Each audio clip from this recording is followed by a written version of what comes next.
Hello, my name is River Devereaux, and you are watching New Kingdom Media. In today's video, we are going to be looking at the fascinating subject of near death experiences. I am an ordained Anglican priest, and so the idea of this video is we're going to have me, a Christian priest, look at this phenomena of near death experiences and talk about how they interact with Christian theology, the ways that they support Christian theology, the ways that they could be actually used as evidence for the truth of Christianity, but also at some of the ways that they could potentially challenge some of our common assumptions that we as Christians have about God, about the meaning of life, and about the afterlife. So we'll be looking at that and just, really looking at, are near death experiences real? And if they are real, what do they have to say to us as Christians? And if you're watching this and you're not a Christian, what do they have to say just in general about God, about life, about the afterlife? And do they challenge Christianity? Do they support Christianity? All that kind of stuff we'll be looking at in this video. So, first of all, what is a near death experience? The phrase near death experience is a little bit misleading. Sometimes when I talk about it with other people, they think that we're talking about someone was about to die. Maybe, they were just about to have an accident and their life flashed before their eyes, but they didn't die. Everything was okay. And then that's kind of what we're talking about. That's not really what a near death experience is, at least in this context. A near death experience is when someone actually did die, like their heart stopped beating and they had an experience after that happened, after their heart stopped beating.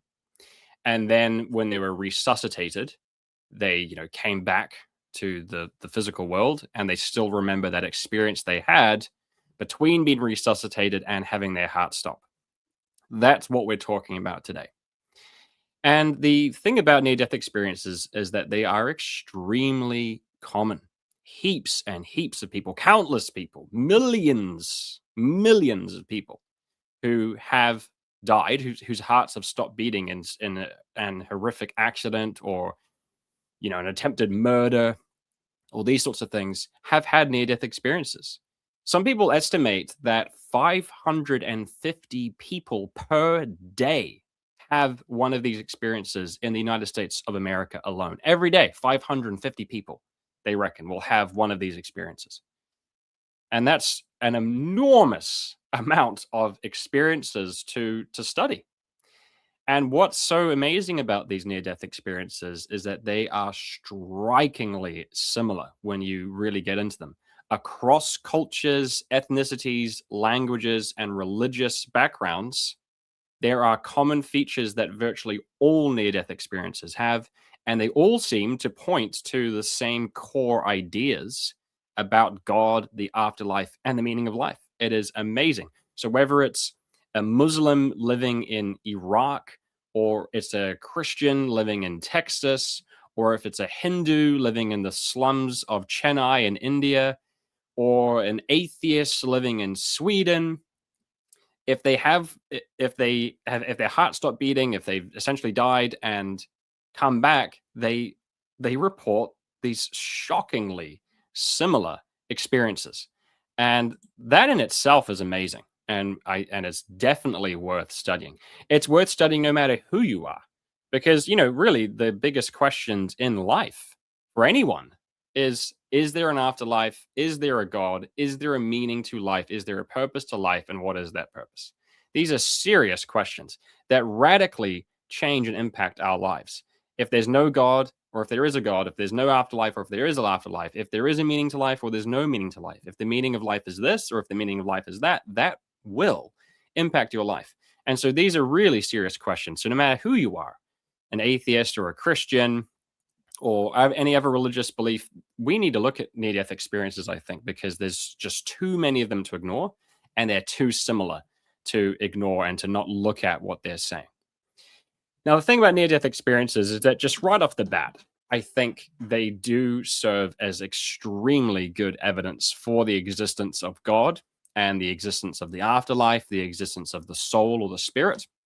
Because the fact of the matter is, 20 seconds after your heart stops beating, your blood, right, has stopped flowing to your brain.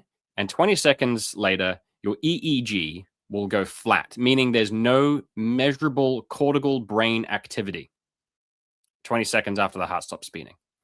It should therefore be impossible to remember what happens during that period, and certainly impossible to have a highly lucid, detailed, coherent, and complex experience in that time.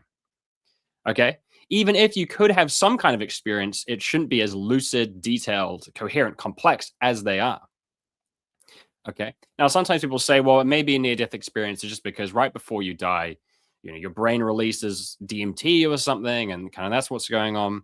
Well, for starters, that's actually not a fact. That's a theory. That's not confirmed. Okay. Some people don't believe that actually does happen. But also, near death experiences are not similar to dreams. Dreams are usually very bizarre. They're not very coherent. They aren't actually very detailed, and they're not very lucid. They feel like a dream.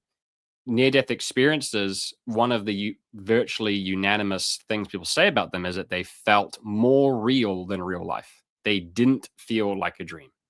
They felt real, like that you are more awake, more conscious, more sentient, more aware than you ever have been before in your physical life. Okay. And people come back with these very coherent experiences. And so it's not really this sort of dream like, almost like a fugue drug induced state. It's not like that. And also, near death experiences don't bear any real striking similarities to DMT trips. When people take DMT and report on their experiences of that, they're not particularly similar to what we find in near death experiences as well. It looks like near death experiences are pointing to the fact that you can be conscious, you can be yourself while your physical body has died. And that points to the existence of an immaterial or perhaps eternal soul or spirit that people have. And because near death experiences, almost all of them point to the existence of God. Now, mind you, how exactly they experience God isn't always the same. Sometimes it's more pantheistic, sometimes it's more panentheistic, sometimes it's more like how you'd expect in Christian and conservative Christian theology and that kind of thing. But there's still a virtually unanimous experience of the divine. Okay, and I think this phenomena, near death experiences, really do serve as very good evidence for those things, for the existence of God, for the afterlife, and for an immaterial soul inside every person. Another thing about near death experiences, to sort of confirm their validity, is it's fairly common for people who have had near death experiences to have come back and been able to recall things that were happening to them while they were having happening to their physical body, while they were having the experience that they should not possibly be able to know. Okay, so virtually all near death experiences say that when they die, their soul leaves their body and floats above their body, and they can look down and see their body from above. And they can see, it might be a medical team operating on them, it might be their friends or family doing CPR and trying to resuscitate them, and they can see all this happening. They come back and they say, yeah, this person did this person said this person ran over there to get so and so. They shouldn't have been able to know about that because their heart had stopped beating and there was no brain activity, right? So how the heck did they know that was happening? And to be able to recall it so vividly, that again can point to the truth of near-death experiences. There's things like, for instance, someone's soul left their body and floats above, and they could see like a sticker at the top of like a ceiling fan or like in an air vent. How could they possibly know that was there? And then people go on and check, and sure enough, there it is. These things happen fairly often with near-death experiences. So it is amazing. It's an amazing thing that I think we really do need to look at. And frankly, I think that near death experiences possibly serve as the single best actual evidence for the existence of God, for the soul, for the afterlife. There are really good arguments you can make for those things, logical and philosophical arguments. But in terms of just concrete evidence, near death experiences, I think, are very good evidence. And I can't really think of any stronger evidence than near death experiences, other than miracles. Okay. But miracles are not as anywhere near as well documented as near death experiences or as common. Okay. And, as far as I'm aware, there isn't any reliable, confirmed HD video of a profound miracle like a resurrection or something. We don't really have much evidence for that. It's mostly word of mouth. Now, sure enough, near death experiences, of course, are just that too. It's just someone claiming what happened to them. But there are those things like they could recall seeing things they shouldn't have been able to see. And just the fact that they're so strikingly similar across cultures, I think points to the truth of them, that there's something going on here. If it was just chemicals in the brain or something, you'd expect each individual to have a different experience, much like with dreams. Every person has different dreams to other people. Every dream is unique. And that's not what's happening with near-death experiences. So it's certainly very fascinating. It's definitely important to look into. Okay. Now, despite this, despite the fact that near death experiences, I think, serve as very good evidence for the existence of God and the afterlife and the soul and the spirit, and even more than that, actually, pointing to an idea of God that's a bit more defined, that God is love, which is, of course, a very important belief that Christians have about God. It's our central understanding of God, that God is love, and that the meaning of life is to love your neighbor, which is the central teaching of Jesus Christ. So they're really pointing us, I think, to Christianity, the idea of there's an afterlife, there's a heaven. Okay, they don't tend to point to, or almost all of them don't point to an idea of karmic reincarnation, that we're trapped in this sort of infinite cycles of reincarnation. They point us to, you die and you go to heaven, you meet a loving God, and the point of your life on earth was to love others.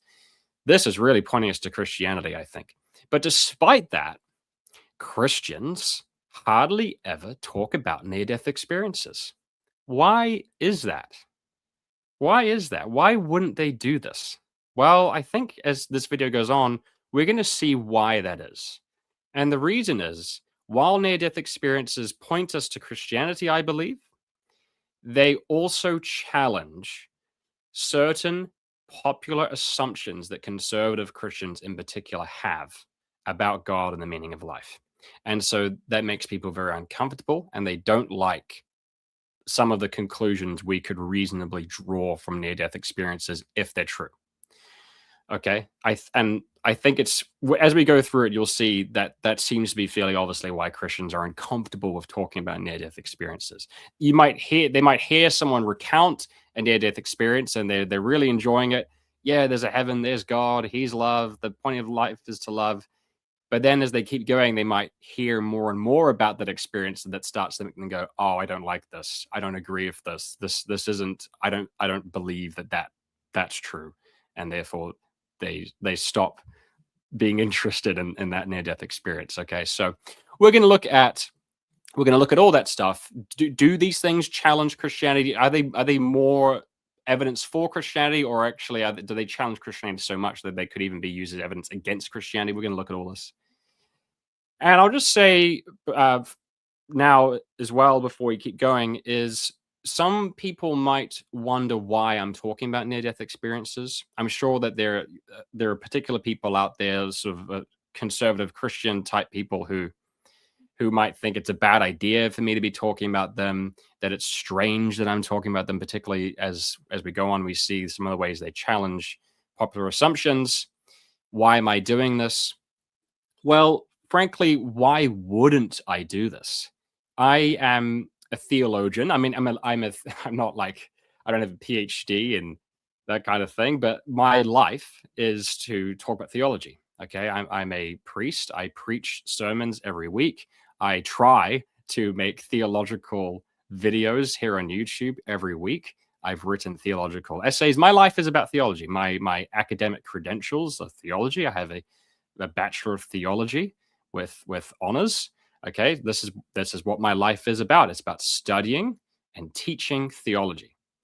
Now, as someone who's interested in theology, who has dedicated his life to studying theology, why would I not want to thoroughly research this phenomena? And frankly, why would any theologian not want to study this?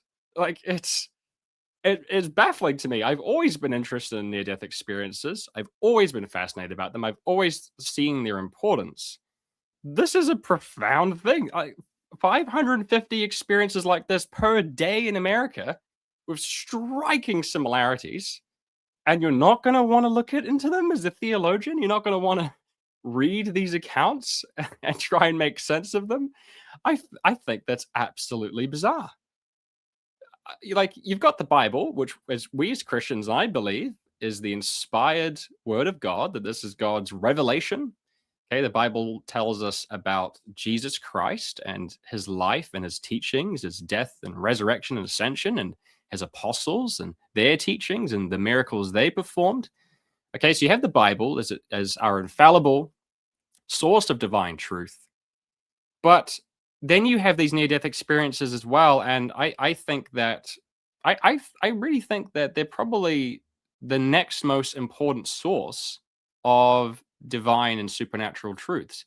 Okay, you've got the Bible, you've got natural reason, so like logical inferences that we can make from observing nature in terms of how life works and the way the world is, and those sorts of things. You can make a number of inferences from those. But the next sort of source of like a more supernatural truth would surely be a near death experience. Someone actually died and actually reportedly went to heaven and came back and told us what happened. And you've got millions of these experiences. I I think, they probably are the next most important source of theology, really. Right? I mean, these people claim to have met God face to face and heard him speak, and he told them the stuff. And he interpreted their lives and told them the meaning of life and sent them back. I mean, wow. Sure, if it's just one person who has an experience like that, but we're talking about millions of people with thousands upon thousands of documented cases of this online and in books and on in videos on YouTube and stuff. And like, wow, of course we're going to want to look at that. Now, some Christians say, well, you shouldn't because of the ways that they challenge Christianity, because of the ways they challenge some of our conservative, it's really our more conservative assumptions that people have about things. They're a challenge, and so we should avoid them because we don't like the conclusions that someone could draw from them. And I think that is where faith turns into something else. That's when faith gets distorted and twisted into blind, dogmatic obedience to doctrine, and not a relationship with God of learning, of seeking Him. Okay. Faith is not, it should never be, it can never be, faith can never be burying your head in the sand. If your faith ever pushes you towards burying your head in the sand, there's something very wrong. That's not what faith is. Faith isn't about shutting your eyes to the truth. It's about seeing more than other people. It's about hoping for more than what most people or other people at least hope for. It's about claiming to see more than what people who don't have faith see. It's not about claiming to see less or claiming to hope for less. Faith is about seeking, more those more supernatural, hidden, mystical truths. It's not about avoiding them or hiding from them or ignoring them. It's the complete opposite. And frankly, if you're afraid that by looking into this enormous amount of data and evidence we have of these native experiences, if you're afraid that in doing that, your faith will be damaged, then that's another indication that your faith isn't particularly secure, right? Because you actually believe that there's a chance that it could be challenged by someone's experience of going to heaven, right? It's astounding to me. As someone who has faith, who has full confidence in God and in the fact that Jesus Christ is his son and his revelation, I have no concerns that by looking into countless experiences of going to heaven, that my faith is going to be challenged, because I know that this is the truth. I believe in God with my whole heart. Nothing's going to challenge it. Nothing will challenge it. So I have no fear in looking into them. And I just think that if you're fearful that by looking to them, it's going to damage you or test your faith or something, I think there's just a real issue there. But sure enough, they probably they might challenge some of your assumptions, but they shouldn't challenge the truth of Christianity itself. I don't think they do at all. I think they point us straight to Christianity, not just to God in general, the existence of God or heaven, but to Christianity in particular, to the Christian understanding of God. I really think they do that. Yes, they do challenge some assumptions that you might have, depending on your denomination and your beliefs and stuff. But so what? Even reading the Bible does that, right? When you read the Bible, there's going to be things that challenge your theology. Okay, if you're a Roman Catholic and you believe in I don't want to get all into the denominational weeds, but there's things in the Bible that challenge Roman Catholicism. We don't see praying to Mary in there. We see it seems to look like, according to Paul at least, that you're saved by faith alone, and it looks like there isn't really much of an idea at all of some sort of institutional religious church with priests who absolve your sins and all of this stuff. It doesn't look like that. If you're Protestant, it can challenge your faith because it looks like it's really about how you need to be doing good works. And if you're a Calvinist, there's things that can challenge you when you read the Bible, like when it says that Jesus is the propitiation for our sins, and not only those who believe, but also the sins of the whole world. If you're an Arminian, it will challenge you because there's stuff about predestination and God's determination of history and election, and it's gonna challenge some of your assumptions. And whenever we read the Bible, you have to be willing for it to do that. If you're unwilling for even the Bible to challenge your assumptions, I mean, then you've got some serious issues. It's the same thing with near-death experiences. It's going to challenge you. It's going to have to make you think, and maybe you are going to have to modify some of your theology. But I don't think it's going to challenge your Christianity. Okay. So yeah, I think we absolutely should be talking about this. I think this is a long time coming. To be honest with you, I've wanted to make this video for a long time. I hadn't made it because I wanted to research near-death experiences in more detail, but also, I guess I was a bit worried once upon a time about this being controversial or something. But no, we really do need to talk about this stuff. I think this is a really, really important issue. I think Christians should be talking about this a lot more. And the only time you do see Christians talk about it, they often they talk about the sort of 1% outlier cases of near-death experiences, because the vast majority of them are quite different to the sorts of near-death experiences that Christians might from time to time bring up. They only bring up the ones that seem to completely support their theology, their doctrine. Most near-death experiences don't do that.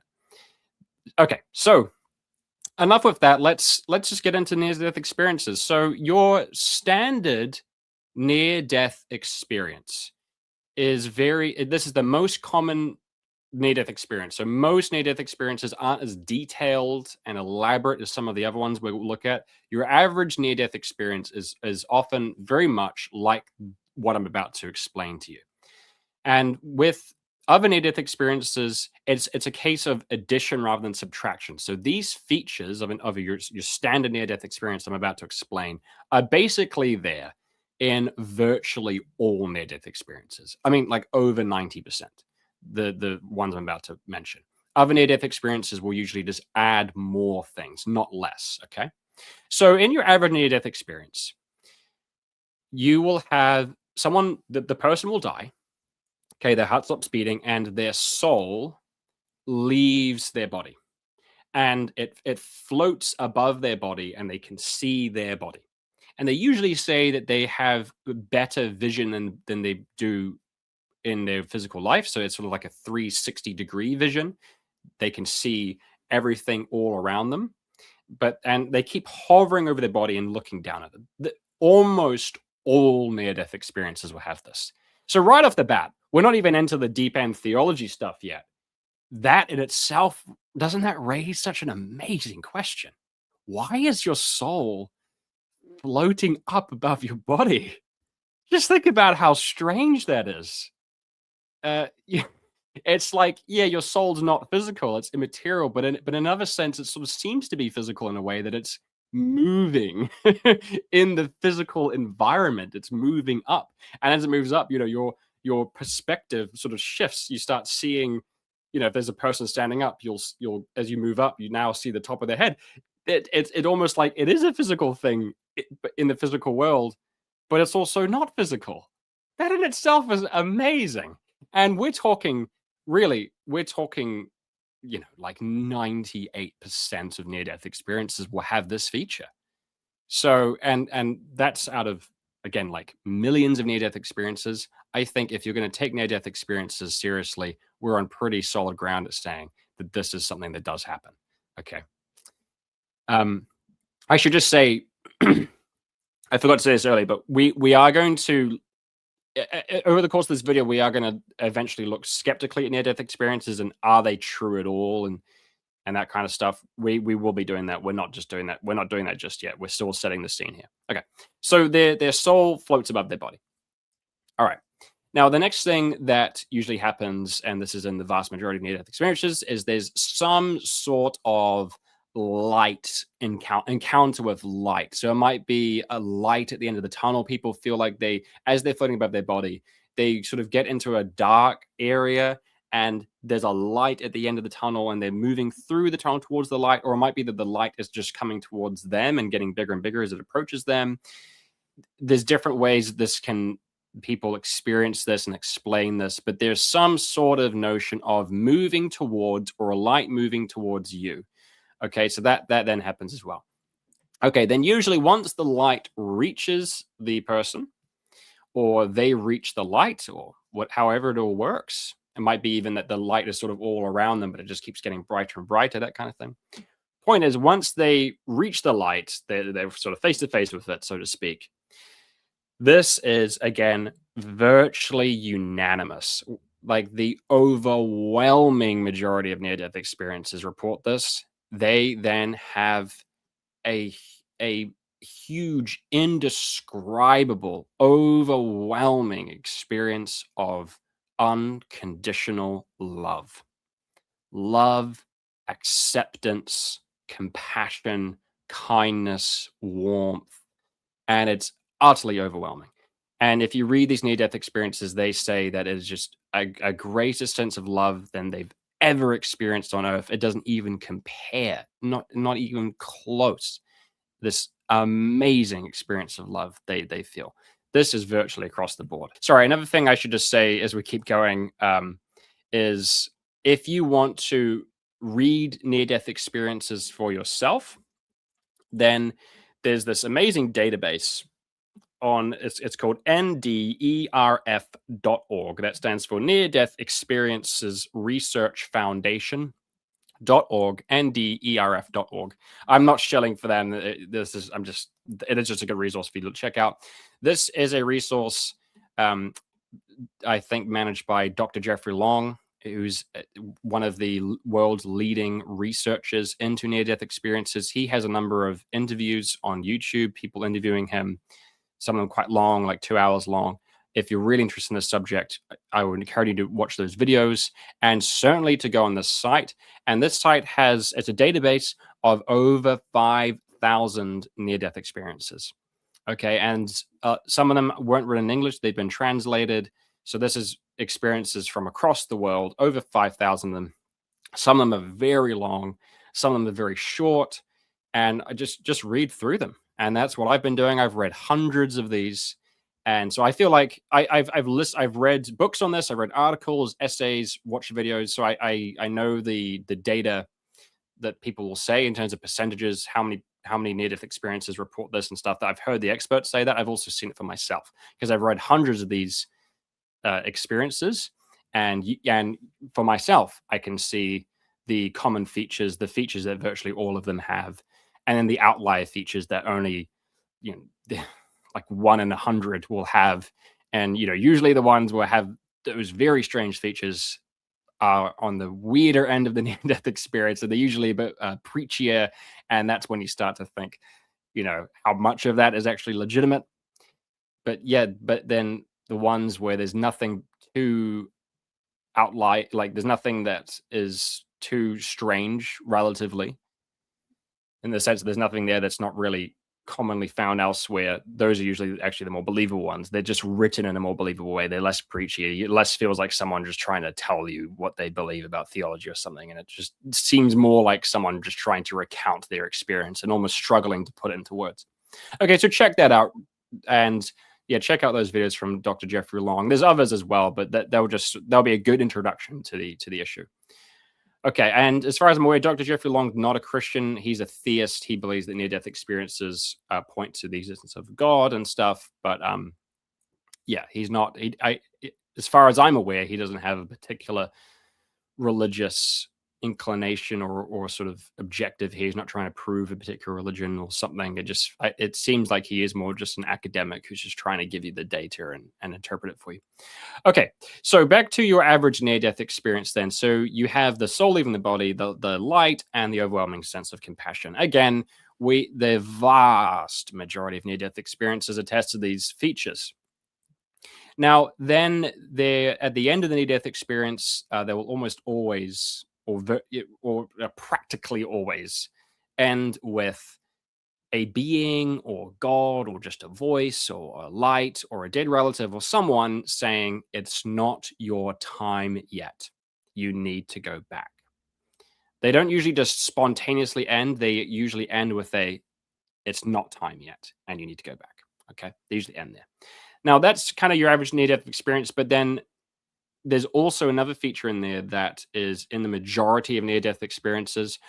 From what I've read, it's we're talking more like 60-70% of near-death experiences will have this feature, but it's not in the 90s like the other features I've just mentioned. And that is what people call the life review.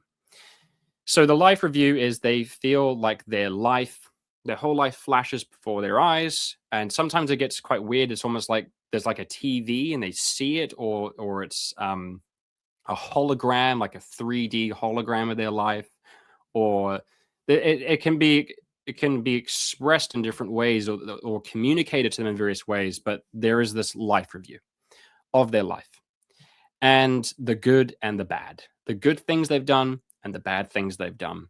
And the fascinating thing about the life review is every single near-death experience I've read that has a life review in it, and this is hundreds I've read, all of them, the life review only focuses on your treatment of other people.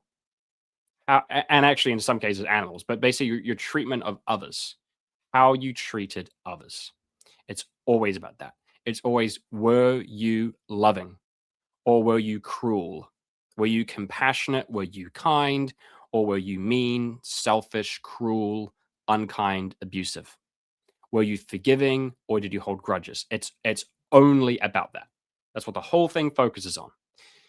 And, for some Christians, that actually is like, okay, well, that points us to Christianity because Jesus Christ himself said that the purpose of life is to love God and love your neighbor. The golden rule is to do unto others as you'd have them do for yourself.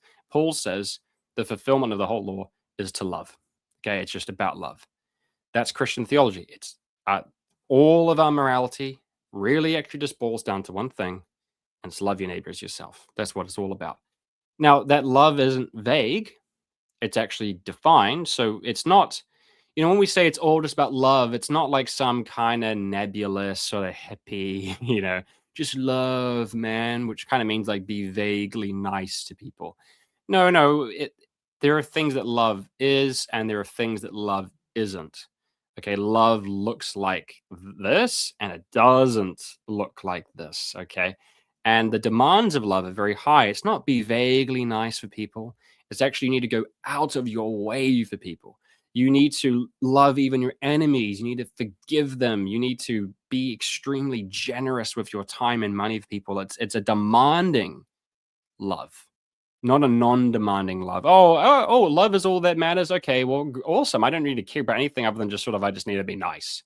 No. It's actually a big task. It's a big ask. It's a big demand.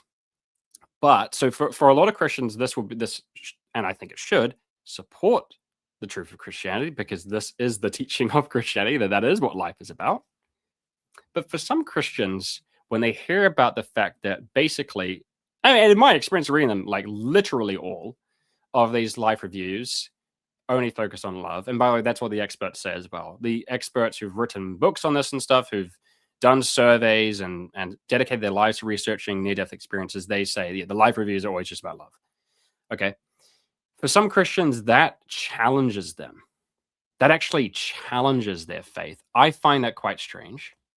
But it's not. But it's also not hard to see why it challenges them, because they obviously believe that salvation ultimately doesn't really boil down to how you treat other people. It boils down to having the right doctrines, believing in the right things, or being a member of the right church. That's what it ultimately is about for them, right? Because even if you love people and stuff, if you're not in the right church, if you don't have the right doctrines, none of that matters. You're still damned. And if you do have the right doctrines and you are in the right church, well, God's going to forgive the fact that, you're not such a good person and stuff because of grace and everything. So, really, for a lot of Christians, it actually hinges on that.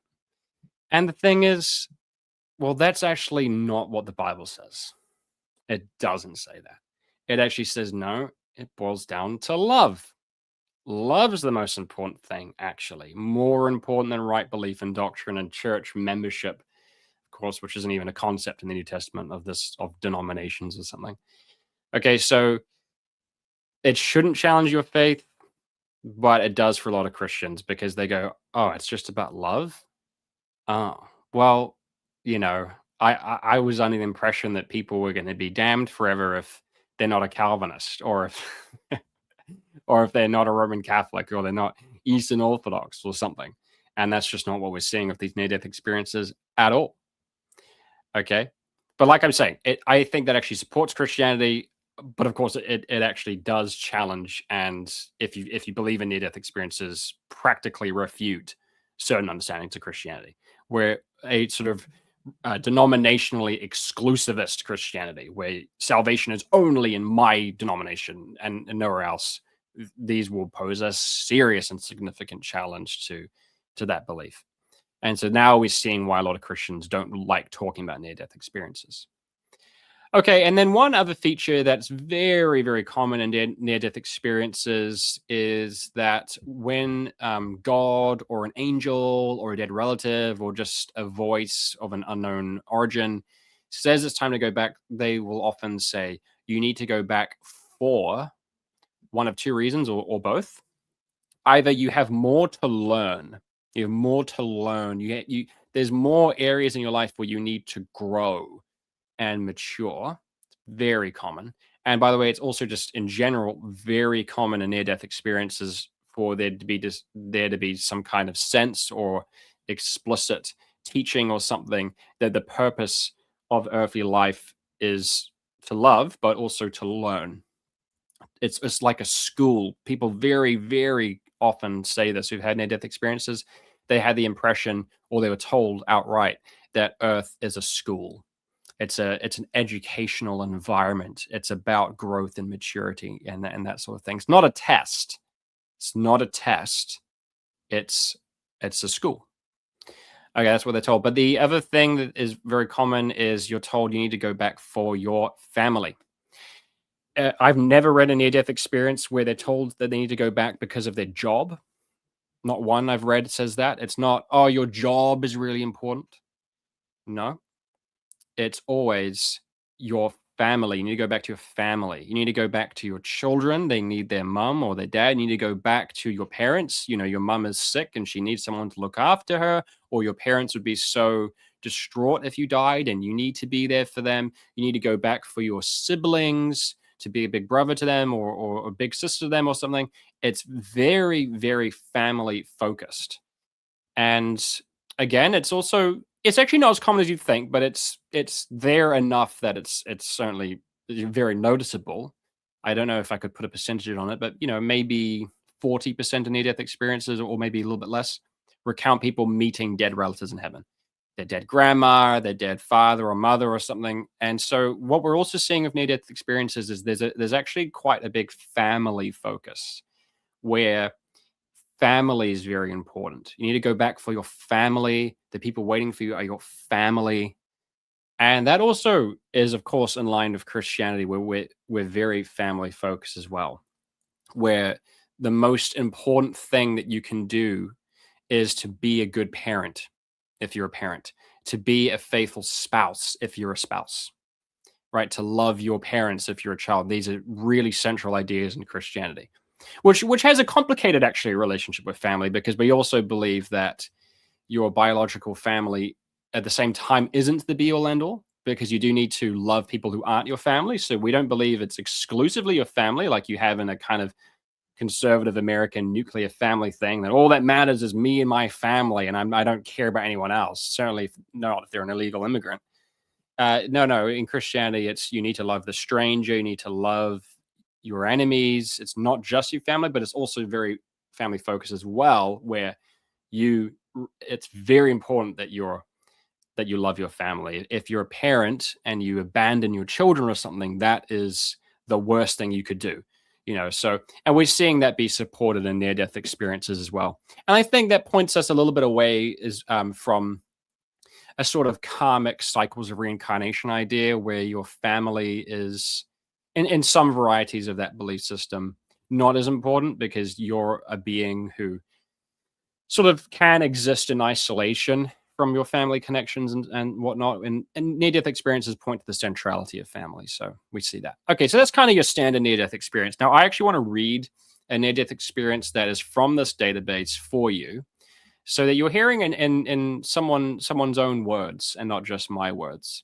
Okay, and I've picked this one out of the hundreds I've read, because this is just, I think, it's well written. It's fairly short, and it just shows you the kind of the standard stuff that you expect to see. When I read this, I thought this is just as run of the mill as it gets, and I don't mean that in a bad way. It just means like this is just has all those features. There's nothing weird in here, in the sense there's nothing in here that you're not going to find in other near death experiences. So let's read it out. So this is from someone called Giselle. Okay, and on this database, it doesn't give their full name; it just gives their first name. This is Giselle. So she had a near-death experience. I'm just going to sort of skim what happened. I think she was in childbirth, and there were complications, and something went wrong. And to cut a long story short, she died. Her heart stopped beating. Okay.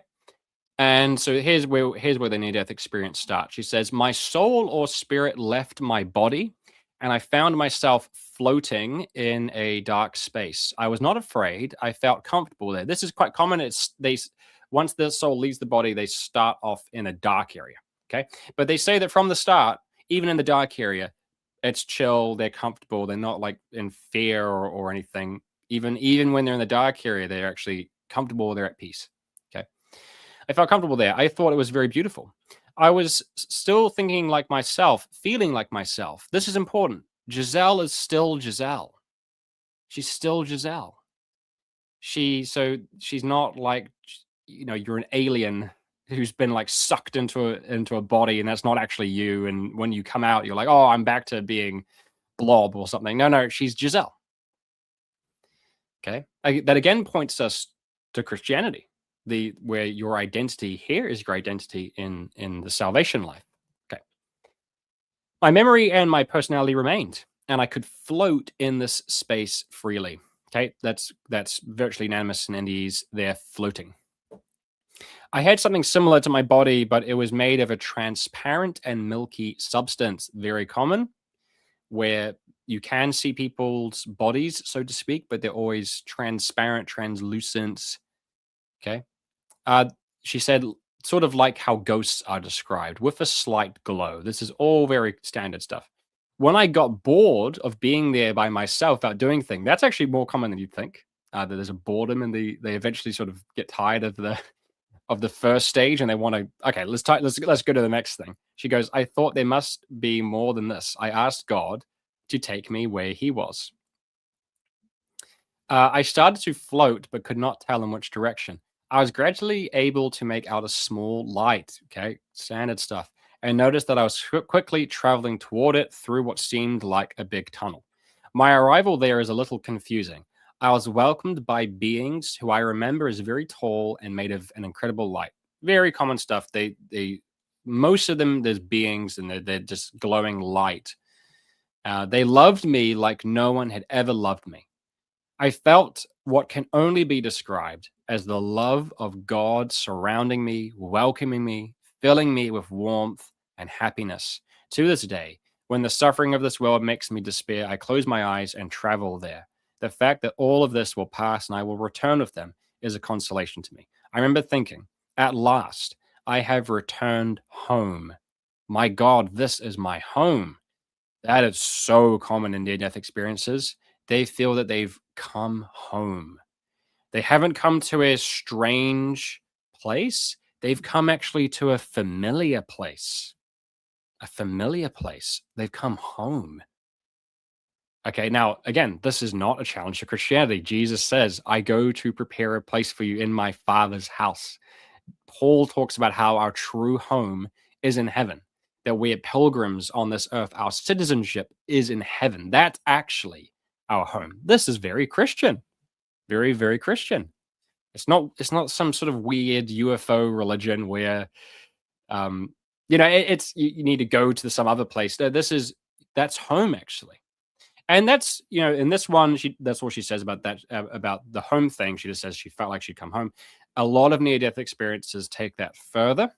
Okay. And this is where it starts to challenge Christianity more. And again, we will talk about that. We'll be skeptical about it and look at if that's plausible or not.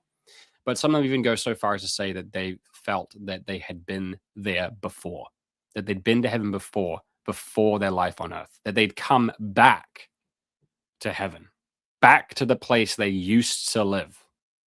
And sometimes it gets explicit where people there say, welcome back. And they even told that that is indeed where they used to be and that earth was a temporary thing they went into and came back out of. Okay, so we're going to get to that later. That's as we go on, we'll get into that stuff. But yeah, so she said she felt she was coming home. Okay. I know that I spoke to them for a long time, and then they took me to another place. I don't remember walls, but I had the feeling that it was more enclosed.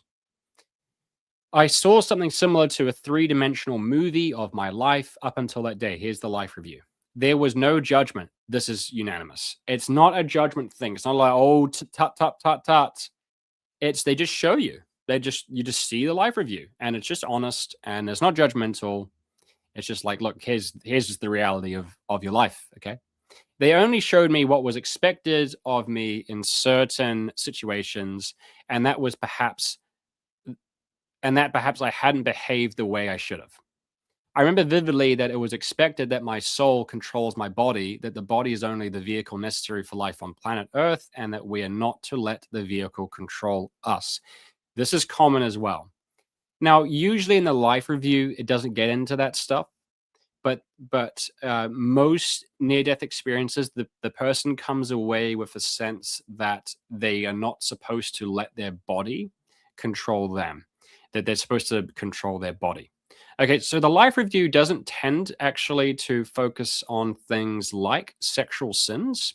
It's just, again, your treatment of other people. Were you kind and loving and generous and compassionate? But there is a strong sense in most NDEs that you're a spirit being who is in a physical body, and you really shouldn't. The point is not to follow after the lusts and desires of that body. That's wrong. And when you do that, it's actually significantly hindering your progress and your maturity and your growth. Okay, and so there is still that sense that we're actually seeing even Christian ethics there, particularly Christian ethics of sexual ethics, our ethics to do with resisting the flesh. This is central Christian teaching, that we have to walk in accordance with the spirit and not in accordance with the flesh. That's crucial. And by the way, when people debate and are confused and are upset about Christian views of sexuality and misunderstand it, of course, it's just very controversial, especially in the Anglican Church, like where I am. This huge debate about sexuality. sexual relationships sinful and that kind of thing. I feel I find it's very important to kind of reframe that issue and say that for conservative Christians like myself, and I'm conservative in the sense that my ethics are conservative in that I'm based on the Bible. So if the Bible says something's wrong, I believe it's wrong. Okay. That doesn't mean that I'm like right wing. I also believe in radical financial generosity, and I'm a pacifist and that kind of stuff. So I'm not conservative in like a MAGA Christian sense. But what I mean is my ethics are based on the Bible.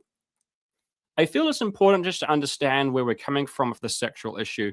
The sexual issue is part of the broader issue of flesh and spirit. And we're saying that any sexual sins are an example of you just giving into your fleshly urges and desires and passions. And that's not the ideal.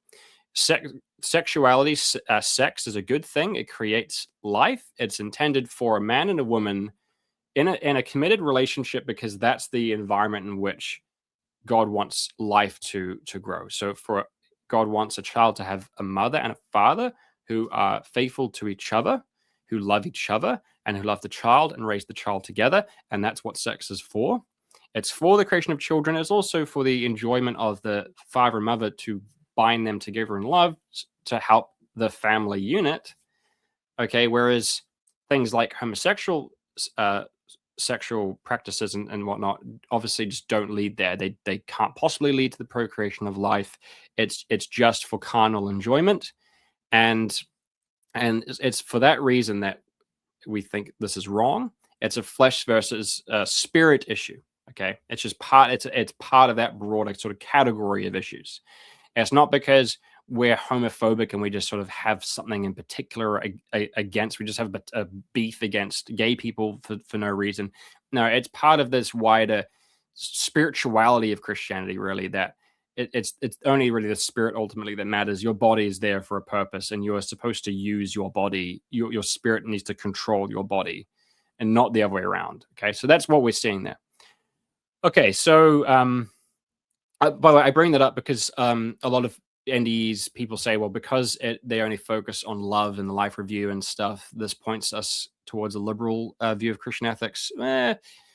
Yes and no. I think I really do see a common theme of this flesh spirit thing, and that's not an issue that you tend to see much in liberal Christianity. Okay, so I would actually dispute that a little. That's why I bring all that up. Okay, now let's keep going with this thing. So she said, it was expected that my soul controls my body, that my body is only the vehicle necessary for life on planet Earth, that we are not to let the vehicle control us. I saw where I had fallen short was mainly by omission. That's very, very common in the life review. It's about a lot of it's about what you didn't do. You could have done this and you didn't do it. Sometimes by laziness or not wanting to complicate my life, I had not helped someone that needed it. At that moment, my hands were available for God to respond to a person in need. I have tried to correct this, trying to see the best in others, acting as a bridge for God to tell someone their worth, how beautiful they look, or how much they're loved by God, and how important their friendship is. These may seem small and silly things, but they are very important to some people at certain times. That's this is all again. I'm bringing this up because this is your kind of run of the mill NDE. This is very common. There is people are quite shocked to find that God is quite bothered by what you didn't do, and also that he things that you thought were insignificant are actually very significant. You said a mean comment to someone once. That's actually quite a big deal. You really shouldn't have done that, or at the very least, you should have apologized after, and you should have said more nice things.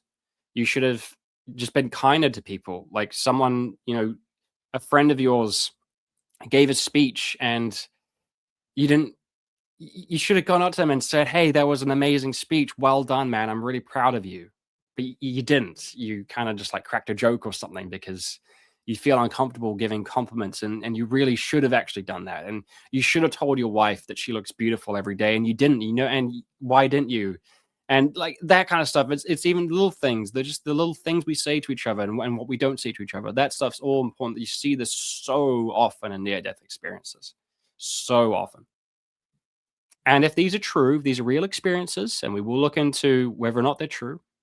well, this is what's so amazing about it. We're getting, if these are true, we're getting it straight from the source. What what is really important to God, and so we need to do this more. I feel like my life has been changed reading hundreds of these experiences, because when you see these common features, it's like, wow, okay, that actually that stuff is really important, and I'm going to do it. I'm going to try and do it more.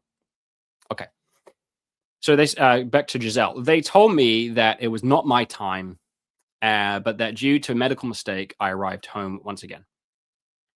See that? I arrived home once again, almost like she'd been there before. I still had a lot to do and learn on Earth. Okay, very common. But under no circumstance did I want to return to Earth. This is almost unanimous. The people who've had the experience never want to go back. I was going through a rough time in my life and was afraid to lose all those wonderful feelings. A being of light, even brighter and more loving, who could have been Jesus. Okay, note that. We'll just pause there for a moment. So, one thing that will bother Christians is that it's not common in near death experiences for there to be an explicit encounter with Jesus. Now, as a Christian, reading near death experiences, I can very easily interpret these experiences as being Jesus. It's always there's a particular being of light, the brighter than the rest, who's the more authoritative one, who loves them the most deeply, who sort of gives them the more of the teachings. But for most near-death experiences, they don't say this figure identified itself as Jesus. It didn't look like how Jesus traditionally looks. A lot of them they might think it may have been Jesus, or they say it was definitely Jesus. But for some of them, they don't know who it was. They're like, I don't know who that one was. That one may have been God, or may have been a particularly important angel or something. So that's what you find, and that might challenge some Christians who are expecting that. Well, where's Jesus? Isn't he like the whole point of all this? Okay. Well, we'll get to this later on, but I don't think this is a challenge to Christianity. It just means that you need to mature away from a more fleshly perspective of Jesus, which the New Testament tells us to not have. Okay, now that he's ascended. Okay, where Jesus is more than just a middle-aged man. I shouldn't say middle-aged because I'm 30 and he started his ministry at 30. That would mean that I'm middle-aged. Okay. A man, a young man in Palestine called Jesus, who lived in the town of Nazareth. That's true, but I'm just saying that when you meet Jesus, it's not necessarily going to be he looks like he how exactly how he looked 2,000 years ago. Okay, he might just be a being of light, or a bright light, or that kind of thing. And certainly, in my own mystical encounter of meeting Jesus, he was in the shape of a person. He was humanoid, and he was just emitting all around his body the brightest pure white light ever. You can't you can't see the features of his face or anything. It's just how insanely bright the white how bright the white light is. But I knew him to be Jesus, but he never said he was Jesus. He didn't say, "Hi, I'm Jesus." He just I just knew it was Jesus. Okay. Okay, so where are we? Yeah, so she said it could have been Jesus. That's quite common. They're like, it could have been Jesus. They're not entirely sure. Jesus, what could have been Jesus, asked them, the other beings, to show me part of what I still had to do on Earth, and to show me my newborn son in the crib at the hospital. This is quite common. So the person says they don't want to come back, and then they're shown their responsibilities and how their life is going to turn out to make them accept the fact that they are going to have to go back. They told me that my son had a learning path depending on the fact that I would be his mother, and that my decision would greatly affect his life. With all the pain in my heart, by the way, I had no physical pain at this time, I decided to return. They would have to erase most of my memories, because they explained that if I remembered too much, I would not be able to handle the desire to return and would run the risk of suicide, which is considered wrong in that dimension. When I agreed to return, it was very difficult for me to decide to enter my body, so heavy, dense, and encumbering, but a deal is a deal. I entered just at the time they were using the electrical metal plates to restart my heart. I heard the nurse say, "Doctor, she has a pulse," and then I fell asleep and woke up in the recovery room. Okay, so that's a kind of very, very standard near-death experience. And as you can see, it does not challenge Christianity as a whole, but it does raise some questions about things. All right, so these are the features of your standard near-death experience. Let's now look at less common additions. What we mean is it's not these aren't in the majority of near-death experiences, but that's not because they contradict the majority of near-death experiences. It's that these are additional features. So the majority of near-death experiences simply just have the floating around the body, light in the tunnel, experience of unconditional love, life review, time's up. Like it's not your time yet. Go back. That's like standard. These are additional features that longer, more elaborate near-death experiences will add, but they're still common in the sense that if an near-death experience has additional features to the standard one, they are usually or almost always going to include these features. If this makes sense. So the average one is fairly simple. Some of them are more elaborate. If they are more elaborate, they will almost always feature what we're about to get into now. Okay, so a big one is they enter a spiritual realm with other spiritual beings and they say there is telepathic communication. This is huge in near death experiences. Virtually every near death experience I've read where there is like a more detailed communication between you and the beings you encounter, it's telepathic communication, meaning they're not talking with their mouths and making an audible sound. They simply implant feelings, emotions, thoughts, images in your head instantaneously, and you can do that back to them. Very common.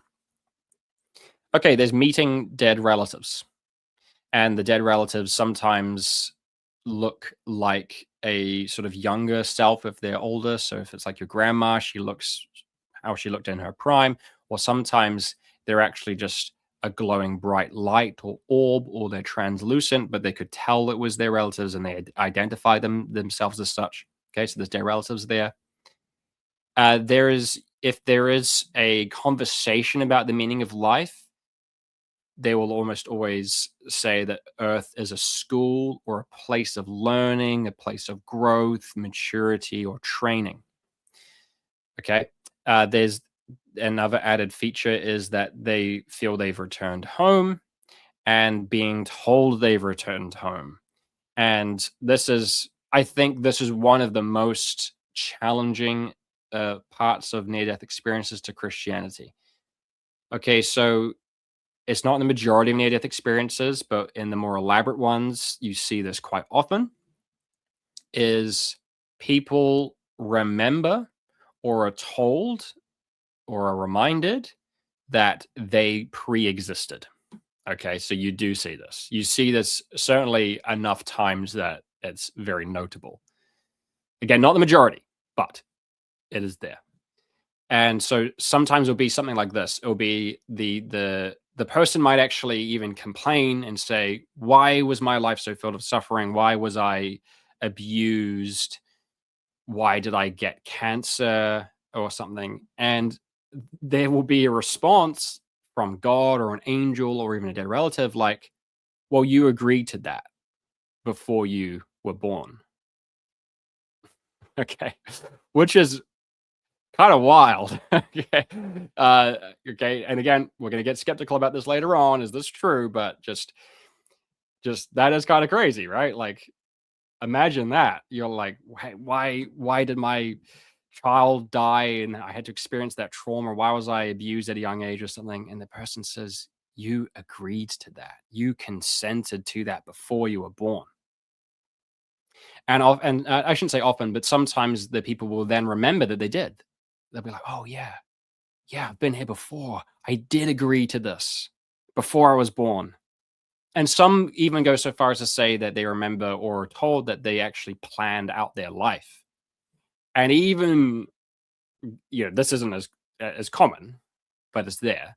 Even that they remember that they agreed with these other beings, spiritual beings, about, who was going to be whose mother or father or spouse. Like you're like, hey, when we get into Earth, how about you be my husband and I be your wife? And how about you be my mother and you be my father? And let's do that. I mean, wow. Okay. So again, that's not that thing isn't it's not there a huge amount, But yeah, I've definitely read a number that have that in there. Usually it's simply just more like a vague sense that you agree to this. You knew what you were going that you knew what you were in for before you went into Earth, is the idea. And that they've come back home. And some of them even report a sense that they when they enter heaven, they feel like they've just been there. So it's almost like their earthly life only lasted like a minute. Like they were in heaven, they went down to Earth in a minute and just came back a minute later. Everyone's like, how is it going? Welcome back. And then you're like, whoa, what was that about? And they're like, well, remember, you agreed to that. They attest to that experience. So very, very interesting. Now, um, that's a challenge. It's definitely to conservative, classic, mainstream Orthodox Christianity, which doesn't believe in pre-existence. Now, it should be noted that while that is true, it's not like it's unknown in Christianity, because there's a little old theologian who you may not have heard of called Origen. And someone just commented, this is a live video, by the way. If you have any questions or pushbacks, chuck them here in the live chat, especially if you've had a near-death experience, we'd love to hear from you. So chuck them in the comments and we'll respond. Someone just said deception. I think they're implying that these experiences I'm talking about are deceptions. We're absolutely going to be looking into this. Are these demonic deceptions? Yeah, we'll be talking about that. Don't you worry. Okay, so I should just note though, and people are gonna at this point in the video start questioning my motives and that kind of thing. Why are you talking about this? We've already addressed why I'm talking about that. Why wouldn't you talk about this? This is like the most important thing anyone could ever research, like other than the Bible. It's just astounding to me that you wouldn't talk about this. I'm just simply telling you the truth. This is what I have read. This is what I've heard and read other academics say. This is in the data. This is in the evidence. I'm just recounting what's there. Now, why I'm going to bring up Origin is because I'm a little bit mindful of how if someone's had a near-death experience like this, or has become convinced that this is the case, and they might be tempted to then abandon Christianity. No, I don't think you need to go that way, because Origen, he's the most important Christian theologian in history after St. Paul. Okay, so he basically invented Christian theology, or Christian systematic theology. All right, he's the first guy who really was like, let's sit down, let's sort all this stuff out and systematize our theology. Before then, it was more like people wrote letters to different people addressing particular subjects of importance that had arisen at that time. Maybe the closest you got before Origin was like something like, there's a few examples, but one of them, the most famous, is Irenaeus is against heresies, but that's mainly just him debunking different heresies.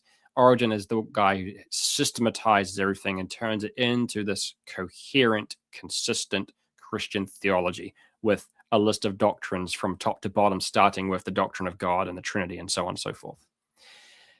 He's also basically created the art of biblical interpretation as we have it today. People obviously interpret the Bible before him, but for instance, he invented the idea of the paneled Bible, where you have on one panel it in Hebrew and the other one in Greek, or the other one in Latin, or so, that kind of thing, so you can compare the translations and textual criticism and all that kind of stuff.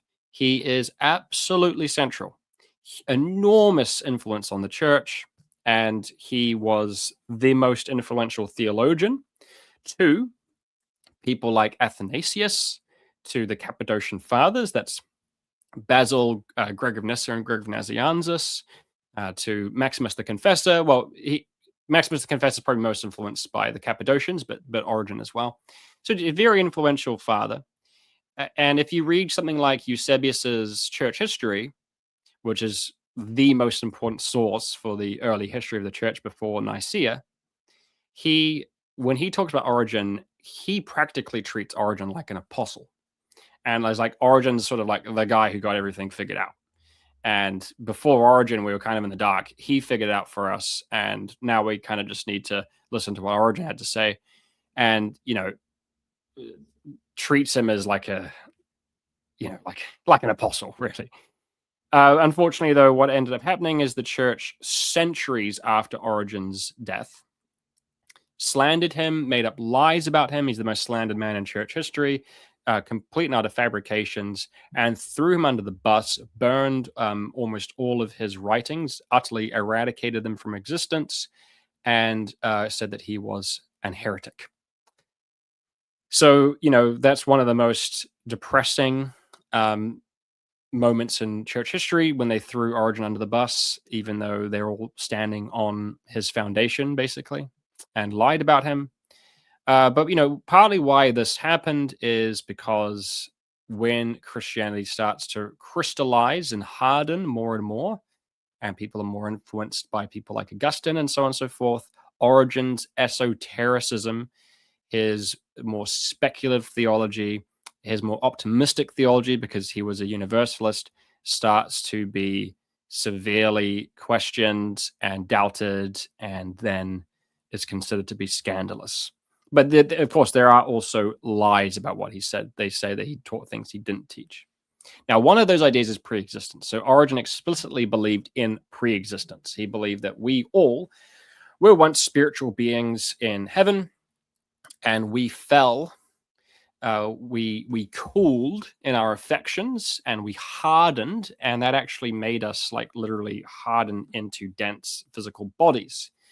But that was actually this is actually a restorative plan. God allows this to happen for us to harden to physical bodies, so that we can then live in on Earth as a school, as an educative, formative environment.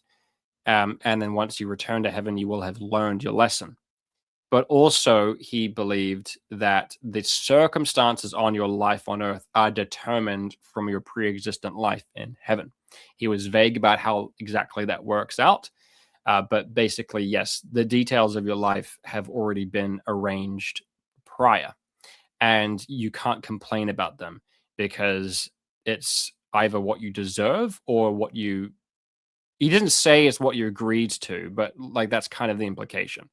And it's funny, Origin actually, in a few places, goes so far as to say that that's the only way that you can justify the problem of suffering. So for him, his pre-existent ideas weren't like some kind of random thing you chuck in there. It's integral to his entire theology. It literally is. It's like part of the whole fabric of his systematic theology is the notion of pre-existence. That's how he explains the fall. That's how he explains how we got into this mess on earth. That's how he explains the spirit versus the flesh. That's even how he explains the incarnation of Christ, which we'll get to in a moment. And that's how he explains the problem of suffering. And he says, without this, there is no real answer to the problem of suffering, because how is it fair that a child could, be horrifically killed or something, and someone else maybe live a long life and whatnot? That's not fair. But he's like, well, that's actually because the circumstances of our lives have actually been prearranged. And yeah, so I mean, it's interesting. So these NDEs could point to, you don't have to abandon Christianity. You could, if you're just absolutely convinced that this is the case. And by the way, people who have near-death experiences, you're not going to be changing their mind about what happened. They are convinced that what happened to them is real. They would never admit that it was a DMT induced state or something. They're like, no, that's the most real thing I've ever experienced. It's more real than anything on earth. What I felt is more profound than anything I've ever experienced. I ain't changing my mind. So you're not going to change their mind. So it's like, okay, well, if you're not going to change your mind about this, well, you don't have to leave Christianity or whatnot. You could, there is Origin there waiting for you. But, unfortunately, most Christians are probably going to throw eggs at you if you do that. But, I'm just saying that there are other alternatives. Of course, the difficulty with pre-existence is, for starters, it's not the traditional view. It hasn't been taught by the church for centuries, and there's no denomination that teaches it and that kind of thing.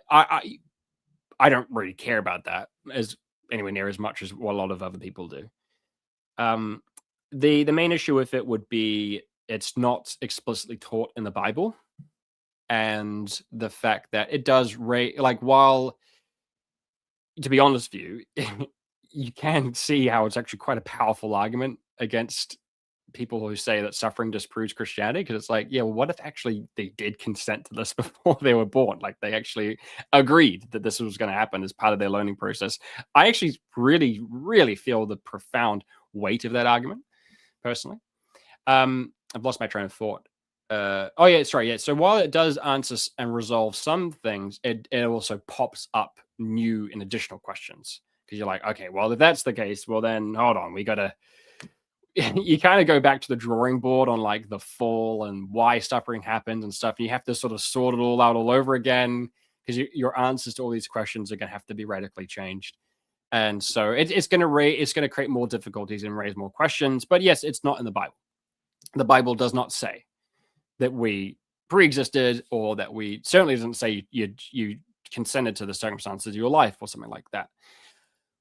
With three caveats, or let's go with four. By the way, just so you know, I should just say this from the outset. I'm not convinced of pre-existence. I will say this. I'm not. I don't teach it. I don't explicitly believe in it. I'm not convinced of it.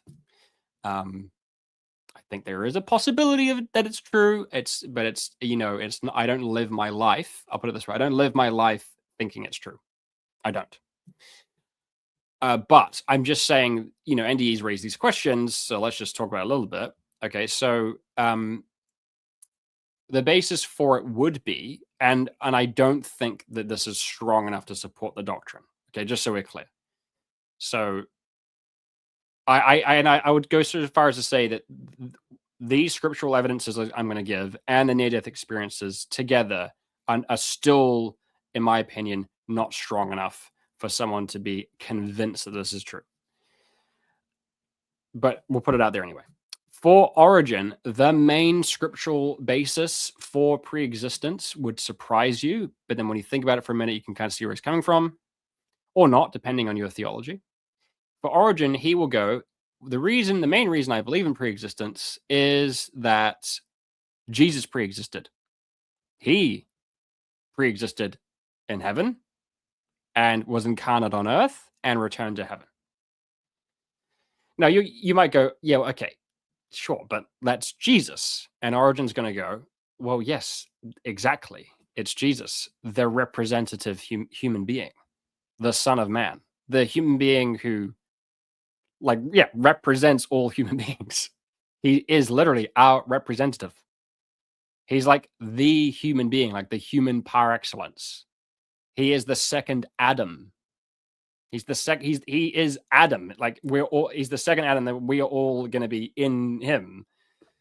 So he's like, so of course, his experience is going to have to be ours. Otherwise, he can't represent us properly. So it's interesting. It's interesting to think that, to see things that way, but it raises a bunch of other questions. It's like, well, yeah, sure, but Jesus is God and we're not God, so there certainly are differences between us and Jesus. And he was born of a virgin, and we're not, and certainly that has to have something to do with everything. But in any case, that's Origen's point. Okay, so you have that there. The other ones again are very weak. They're not strong enough to support the doctrine. But we, just for the sake of open-mindedness, and we're on a learning journey here, just bringing them up. There are other texts. There is the fact that Paul is very clear that God foreknew us. Okay, we were foreknown by God before we were born. Yeah, okay.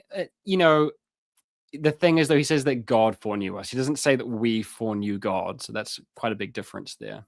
Now, what else is there?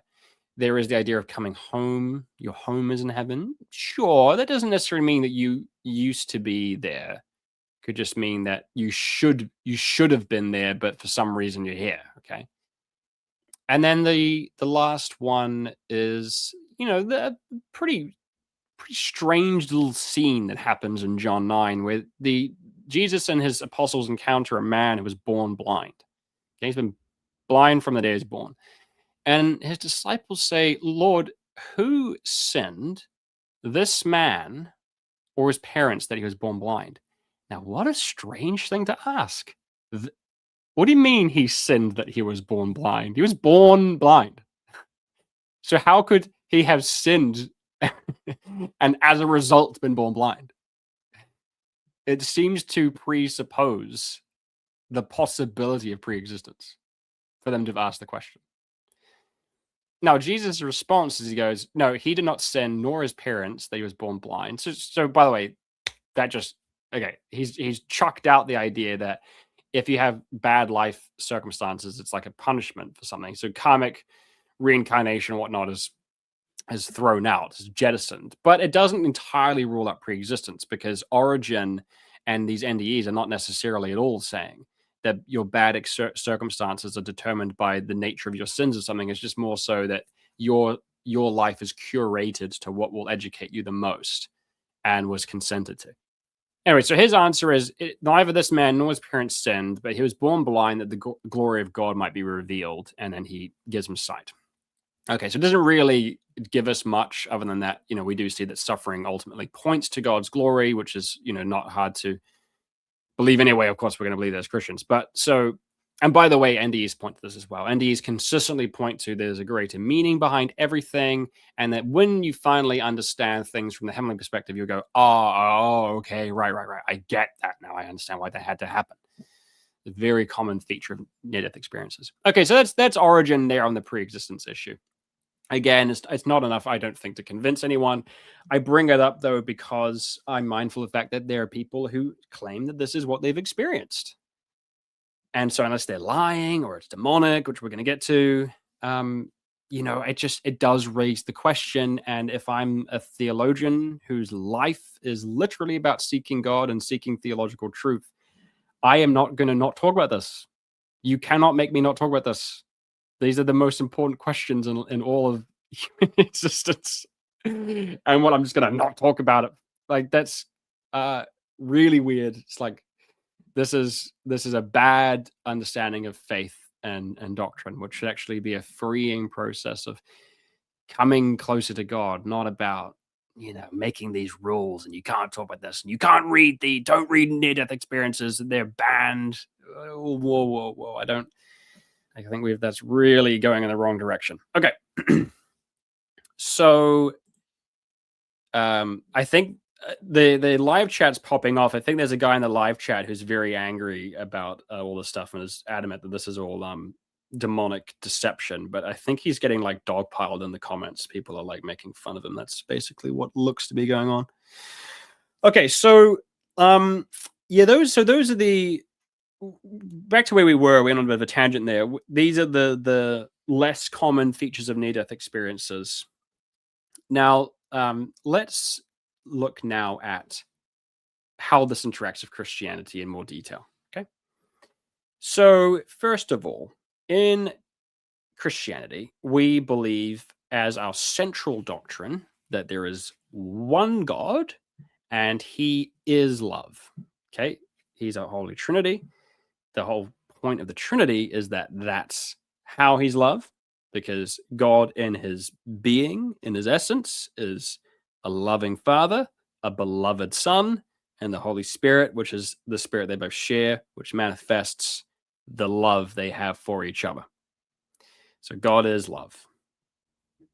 Just is love. In his essence is love. Okay. That's central Christian dogma.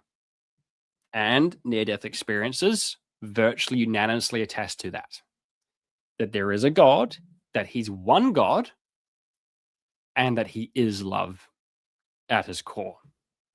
Now, granted, almost all near-death experiences say nothing about a Holy Trinity.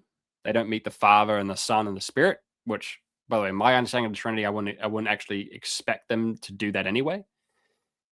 Okay, granted, in the large majority of near-death experiences, a Palestinian Jew doesn't rock up and say, "I'm Jesus from Nazareth." That doesn't happen.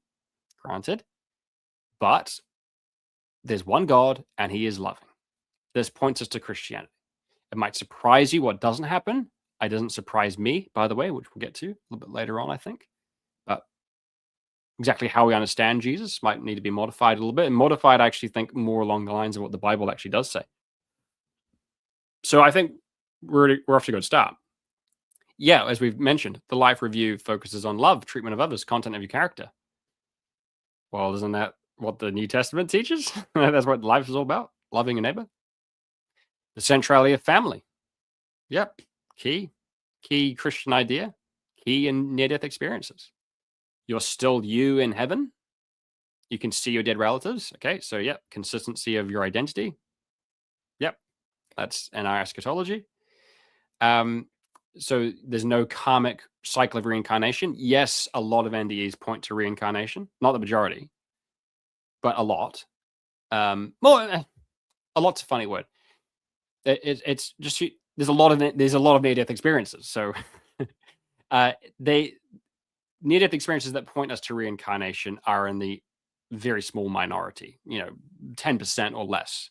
We'll talk about reincarnation, but it's there. It's that 10% is still 10%. It's still 1 in 10. It's still a notable a number, but it's not like it's happening all the time. They do point to it. But what's interesting is I've never once read, and I've probably read, a couple of dozen or more NDEs that mention reincarnation.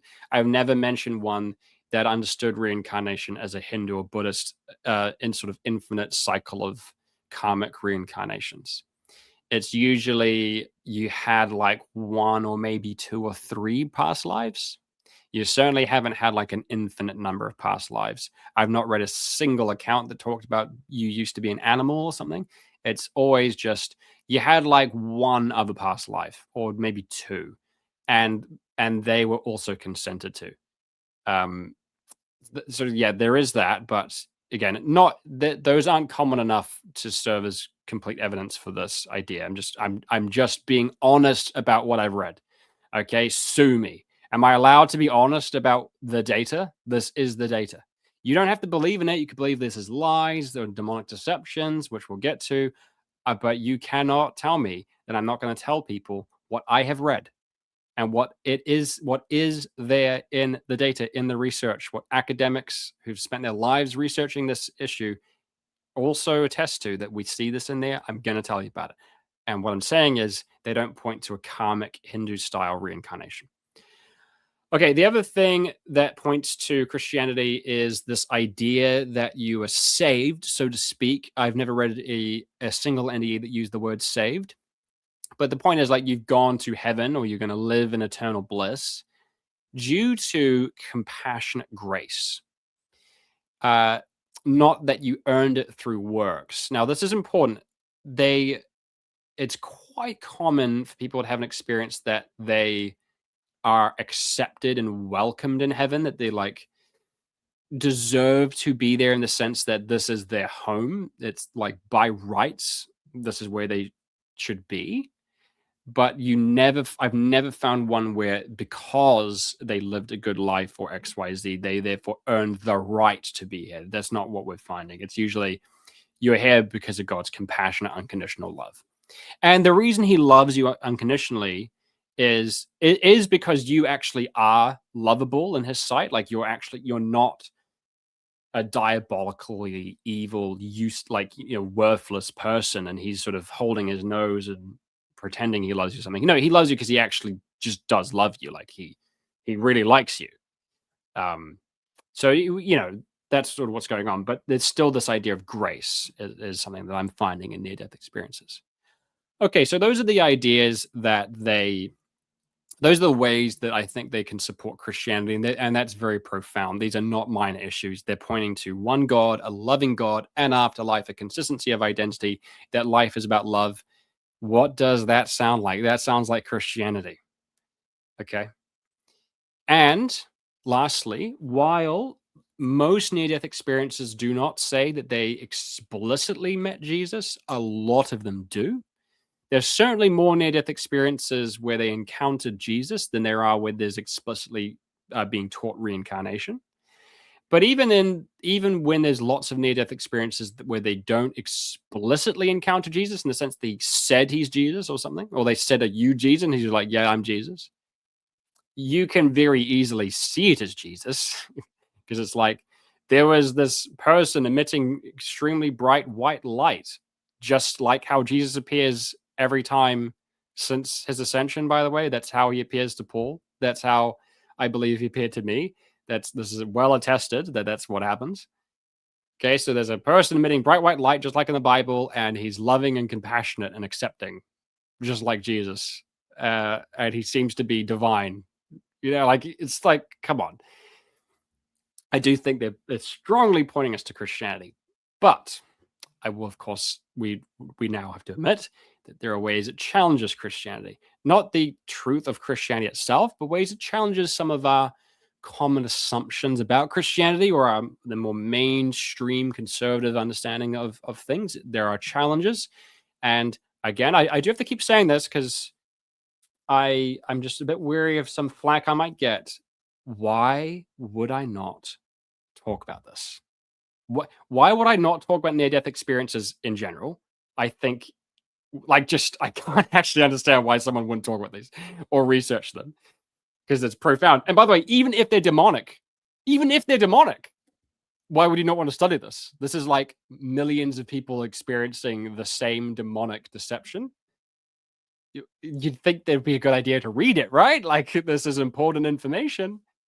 And now that I have read it and spent hours reading it and watching videos about it and watching videos of people recounting their near death experiences, why would I not be honest about what's there? Yeah, like, am I supposed to lie? Is that what my duty as a theologian, as a priest, is supposed to be? I'm supposed to lie to you. My duty as a priest is to lie to my audience. It ain't gonna be that. I'm not gonna lie to you. Right? Is my duty going to be to bury my head in the sand and pretend this incredibly profound and like wild phenomena doesn't exist? Am I just going to pretend that's not there? No, it's there. So let's talk about it. Okay. Am I only going to talk about the ones that agree with me? That's exactly how you don't think rationally. That's exactly how you don't use the scientific method. Okay. So yeah, we're going to talk about how it challenges Christianity. So, and by the way, for the people in the live chat, I'm going to get to your questions and stuff once I'm done with my notes. Okay. So I haven't forgotten about you. We're going to get through it, but just I want to get through what I have planned first. And then we'll do that after.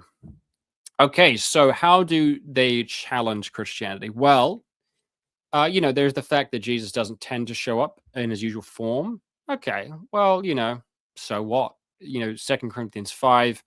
Paul says that we don't regard Jesus according to the flesh anymore. So, he's ascended into heaven. And after his resurrection, if you really look into the resurrection accounts quite closely, it's sort of strange. No one recognized him. No one recognized him after his resurrection. He shows it to all his friends. They don't recognize him. That's weird. He teleports. He's in one place, vanishes in an instant, and instantly reappears in a completely different location behind locked doors. Okay. And then in the longer ending of Mark 16, it says that when Jesus appeared to the guys on the way to Emmaus, which is recorded in Luke, it says that he was manifested to them in another form. Manifested to them in another form. That's in the King James Bible. That's kind of strange. So, it's okay to believe in strange things. When Jesus appears to Paul, he's like a light being. That's essentially what he is. It's a light being. He doesn't look like how he looked prior to his resurrection. So, it's no surprise. It's no surprise. Now, another thing, which I actually, for whatever reason, haven't mentioned yet, is that there's a strong panentheistic vibe. There's a strong panentheistic undercurrent to a lot of these near-death experiences. Maybe I'd actually say most, where when they encounter God, it's not just that there's God over here and me over here, created ex nihilo. There's this understanding that you come from God. He's not you, like you're not God. Like that is God and this is you. But there's also an understanding that like his light is your light, that your love is his love, that your life force comes from his life. He's the source of life, and you are actually receiving his life, his love, his light into you, rather than it being like duplicated or created ex nihilo out of nothingness. You come from him, proceed from him, and that all beings are connected to each other, that we share the same life force, the same spiritual power, and that kind of thing. That's so common in near death experiences, and that's more panentheistic. Now, again, if you are a very conservative, fundamentalist, middle of the road, sort of mainstream Christian, that might be an issue for you.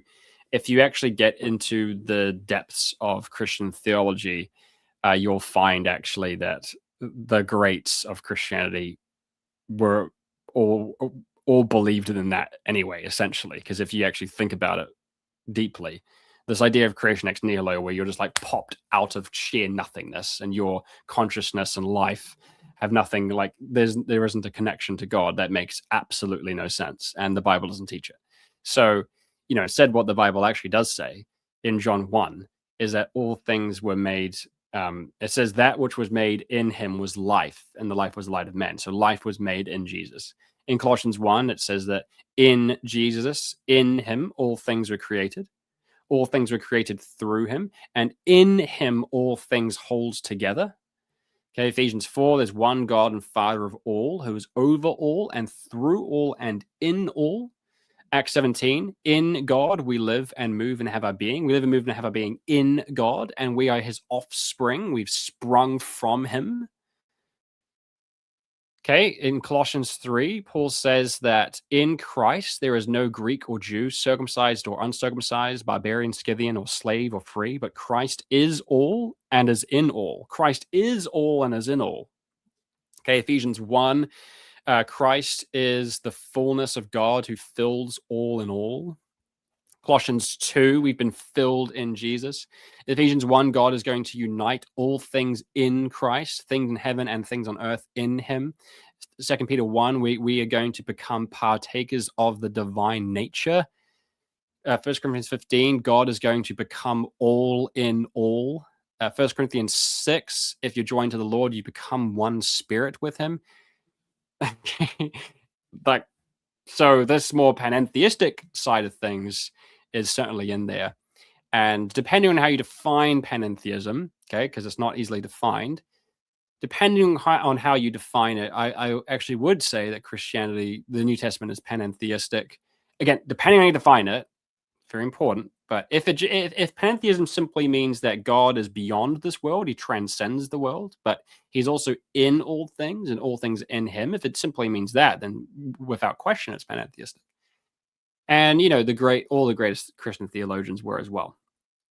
So, and even going into the more extreme end of panentheism, where it's becoming more and more pantheistic, where everything actually participates in God's essence.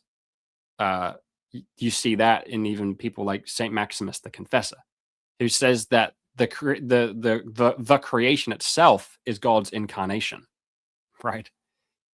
And he's considered to be one of the most central Christian theologians ever. It was one of the standards of orthodoxy.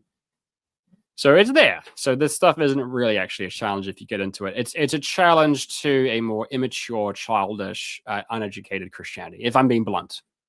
Okay, it's a challenge to that. Man, that's not really a big deal, is it? Because that stuff, we do need to grow up out of that stuff at a certain point. Okay, so the next thing, another big challenge is that the life review focuses only on love and not on doctrine. Okay, I've never read I've never read an NDE where they said there was a life review that it mentioned anything to do with what they believed in. Nothing like that. It's only how you treated others. So that's a surprise. Okay. Well, it's a challenge to, again, a certain form of Christianity. When you actually get into the New Testament, you'll find that it's not a challenge. Okay, so 1 Corinthians 13, Paul says, if I speak in the tongues of men and of angels, but have not love, I'm a noisy gong or a clanging cymbal. If I have prophetic powers, if I understand all mysteries, if I have all knowledge, if I have all faith, this is doctrinal. Like if I understand all mysteries, all knowledge, have all faith, so my theology is perfect, my doctrines are perfect, but I have not love, I'm nothing. If I give away all I have, if I deliver up my body to be burned, but I have not love, I have nothing. Then he defines love. It's patient, it's kind, it doesn't envy or boast, it's not arrogant or rude, it's not irritable, resentful, it doesn't insist on its own way. That bears all things, believes all things, hopes all things, endures all things. Yeah, that's what we see in these life reviews. It's like, were you patient? Were you kind? Were you arrogant? Were you rude? Were you mean? Were you forgiving? That sort of stuff. You see that in there.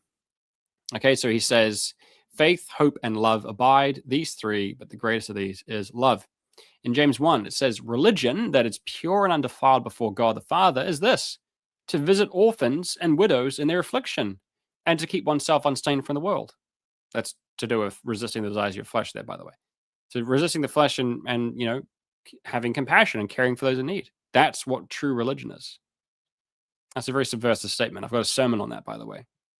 You really get into it. That choice of word, religion there, he absolutely knows what he's doing. He's actually subverting the understandings of religion at that time. 1 John 4, beloved, let us love one another, for love is from God. Whoever loves has been born of God and knows God. Anyone who does not love does not know God, because God is love, right? Jesus says that the commandment is to love God and love your neighbor. That's the only commandment. That's the fulfillment of everything. He says the golden rule is to do unto others as you'd have them do to you. That's what we see in these life reviews. That's the golden rule in the life reviews. Probably the best summary of his teaching. He says, I say to you here, love your enemies, do good to those who even hate you, bless those who curse you, pray for those who abuse you. Give to everyone who begs from you, from the one who takes away your goods, do not demand them back. As you wish that others would do to you, so do to them. Do good and lend, expecting nothing in return, and your reward will be great, and you'll be sons of the Most High, because he's kind to the ungrateful and the evil.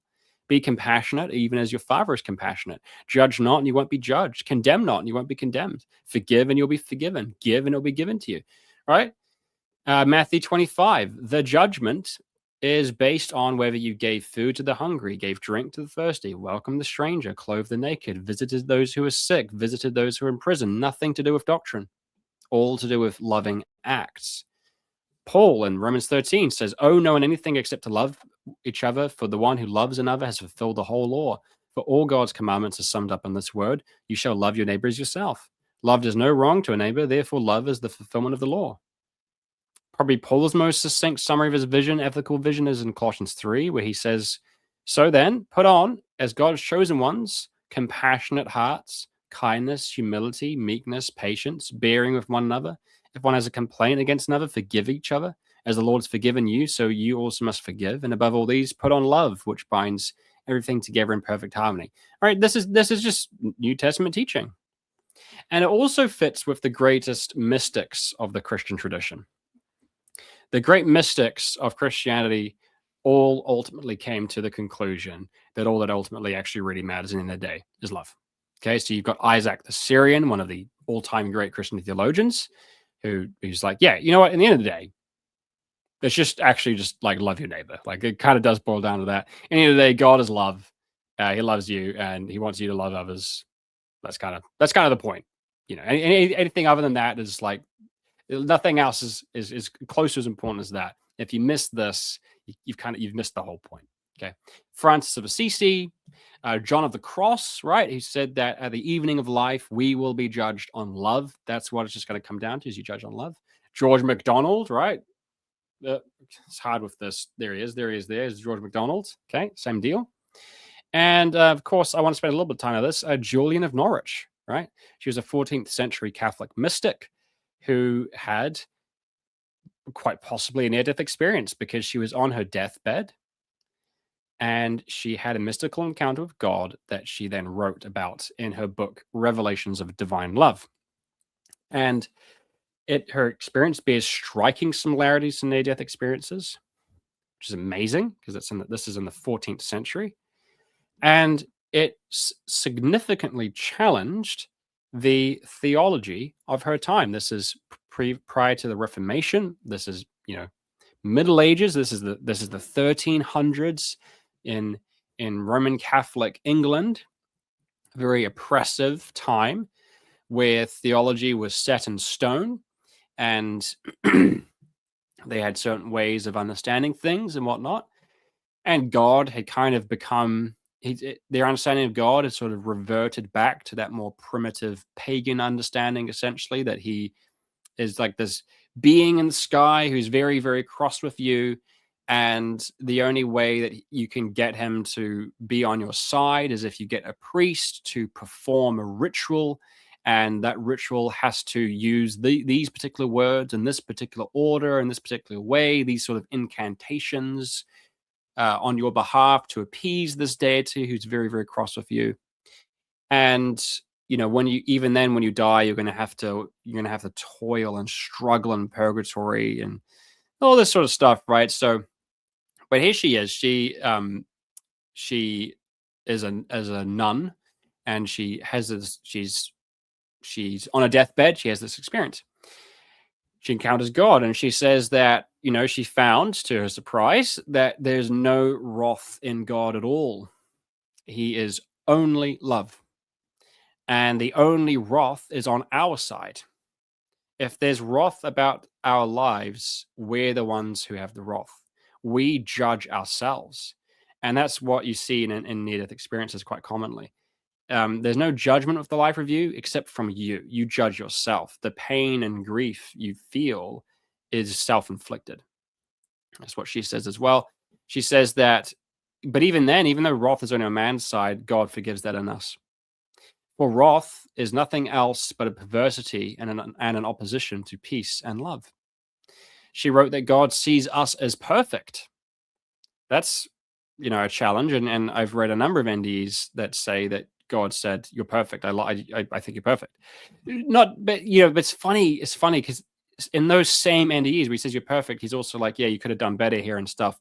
It seems to be perfect more in the sense of just that. It's like when you did something wrong that wasn't you being true to yourself. Your true self is perfect. I think that's kind of what they're getting at. And God waits for the day when human souls mature so that evil and sin will no longer be in them. Okay, there's this process of maturity. Her most famous line is a quote where Jesus says to her, she's fretting about life and stuff, and Jesus sums up the cosmos and says, "All shall be well, and all shall be well, and all manner of thing shall be well." Right? And she says, "This was said so tenderly without blame of any kind towards me or anybody else." She says, God is pure love, and all love we experience has him as its source. That's what we see in NDEs. This one more pantheistic line to it, that you actually experience God's love when you experience the love of others. He said to her that she must learn that I am love. Learn that I am love. She then asks Jesus what the overall meaning of her encounter was, and Jesus says, "You would know the meaning in this thing. Know it well. Love was his meaning. Who showed it to you? Love. What did he show you? Love. Why did he show it? For love. Hold on to this, and you will know and understand love more and more, and you will not know or learn anything else ever." It's just love. So that's Julian Norwich. That's quite powerful. So as you can see, it's like, wow, did she have a near death experience? So point is, these near death experiences are not out of step with Christian mystics and with the New Testament. So not a big deal. Now, there is something else to talk about the challenge to Christianity, and that is what the data suggests from surveys about how near-death experiences impact someone's religious beliefs. Okay? So the fact is that while so based on surveys of hundreds of near-death experiences, it looks to be that the largest grouping of people are the group that said that their religious beliefs did not change. after their near-death experience. Okay.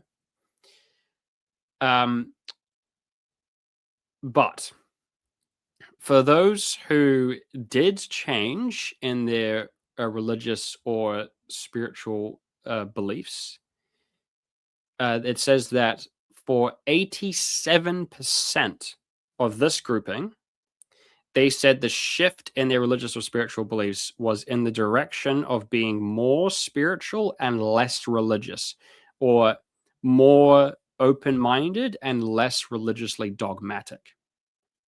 87%. So, of I think the main grouping, I believe, was something like 44%. I should have written that down, but I forgot to. Something like 44%. So there wasn't really a noticeable change.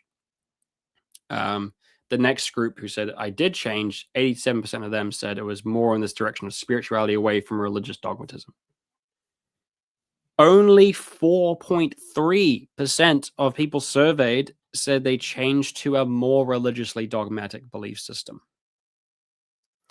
Now, another interesting stat is that based on these surveys, the more liberal a person was, liberal, not politically, but liberal in terms of their religious beliefs, okay? The more liberal a person is before having the near death experience, the less likely they will be to change in their religious beliefs.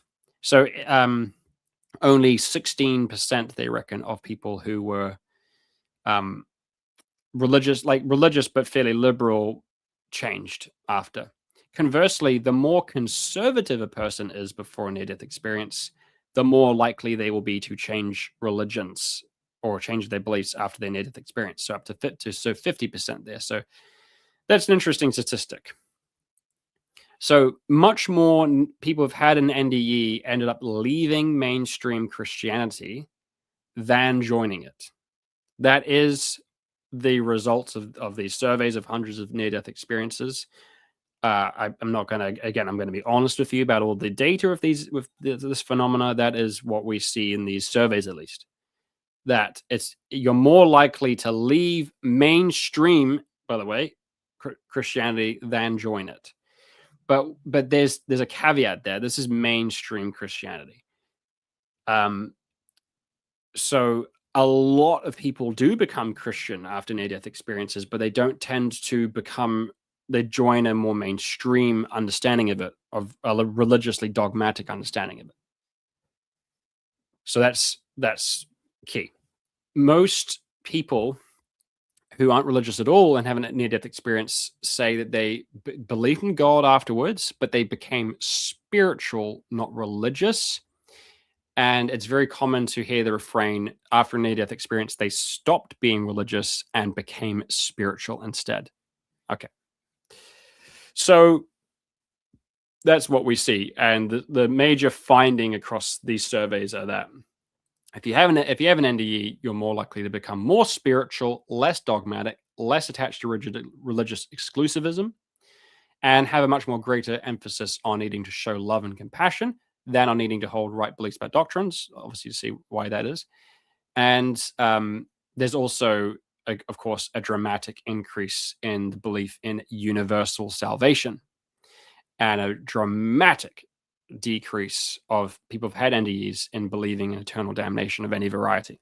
Okay, so, people like Kenneth Ring talk about this stuff, about how near-death experiences do tend to produce mysticism, universalism, spirituality, decrease religious exclusivism. If near-death experiences reinforced the truth of conservative Christianity, you'd expect to see an increase in denominational loyalty or stronger exclusivism or more emphasis on correct doctrine or even more fear of hell. But instead you see less of that stuff. So that's the pattern is the opposite. However, just to be clear though, most Christians who have a near-death experience do not stop being Christian. This is very important. Okay, most of them do not stop being Christian, but it is just that they tended to change in their understanding of Christianity and move in a more spiritual direction and less religiously dogmatic. That also doesn't mean they necessarily become morally liberal. Like, they're now more they're more okay with things they personally like, ethical things they personally weren't okay with. It's not that, it's more just in their doctrinal beliefs and the importance of having the right doctrines and being in the right church and that stuff. That's what we see a change in. It's very common, like in with near death experiences, most of them come back being more morally hardcore, at least on themselves, where they're like, "Oh, I really need to step up the plate here and be better." It's not, "Oh, actually, everything's all good. I can do what I want." It's not that. It's actually, I need to resist the flesh more. This body is actually hindering me, and I need to be more loving and forgiving. Okay, so yeah, um, where else to go from here? So we've talked about the ways this could be seen to challenge Christianity. I think the next thing to I want to briefly talk about this are ways that if those experiences are true, could legitimately challenge Christianity. And those are things like the mention of um, reincarnation. That doesn't necessarily challenge Christianity. Actually, I certainly don't believe in reincarnation, by the way. But you know, it's like if it turned out that reincarnation is real and that you can choose to go back onto Earth and stuff. Because by the way, they're not attesting to karmic reincarnation. It's more like you're in heaven, you go to Earth, you come back to heaven, you kind of have the opportunity to do it all over again if you want to. And most people only do it like another 2 or 3 times. Um, does that actually challenge Christianity? I don't think it does. I can't. It's not. It's not that big a deal. It's just that it's just not in the Bible, and you would think that maybe the Bible would mention it, but um, that's all. That's the only way it really. It doesn't. It certainly means you'd have to modify your theology, but it wouldn't mean that Christianity can't be true. The only issue would be like, why isn't it in the Bible? But again, I don't believe in reincarnation.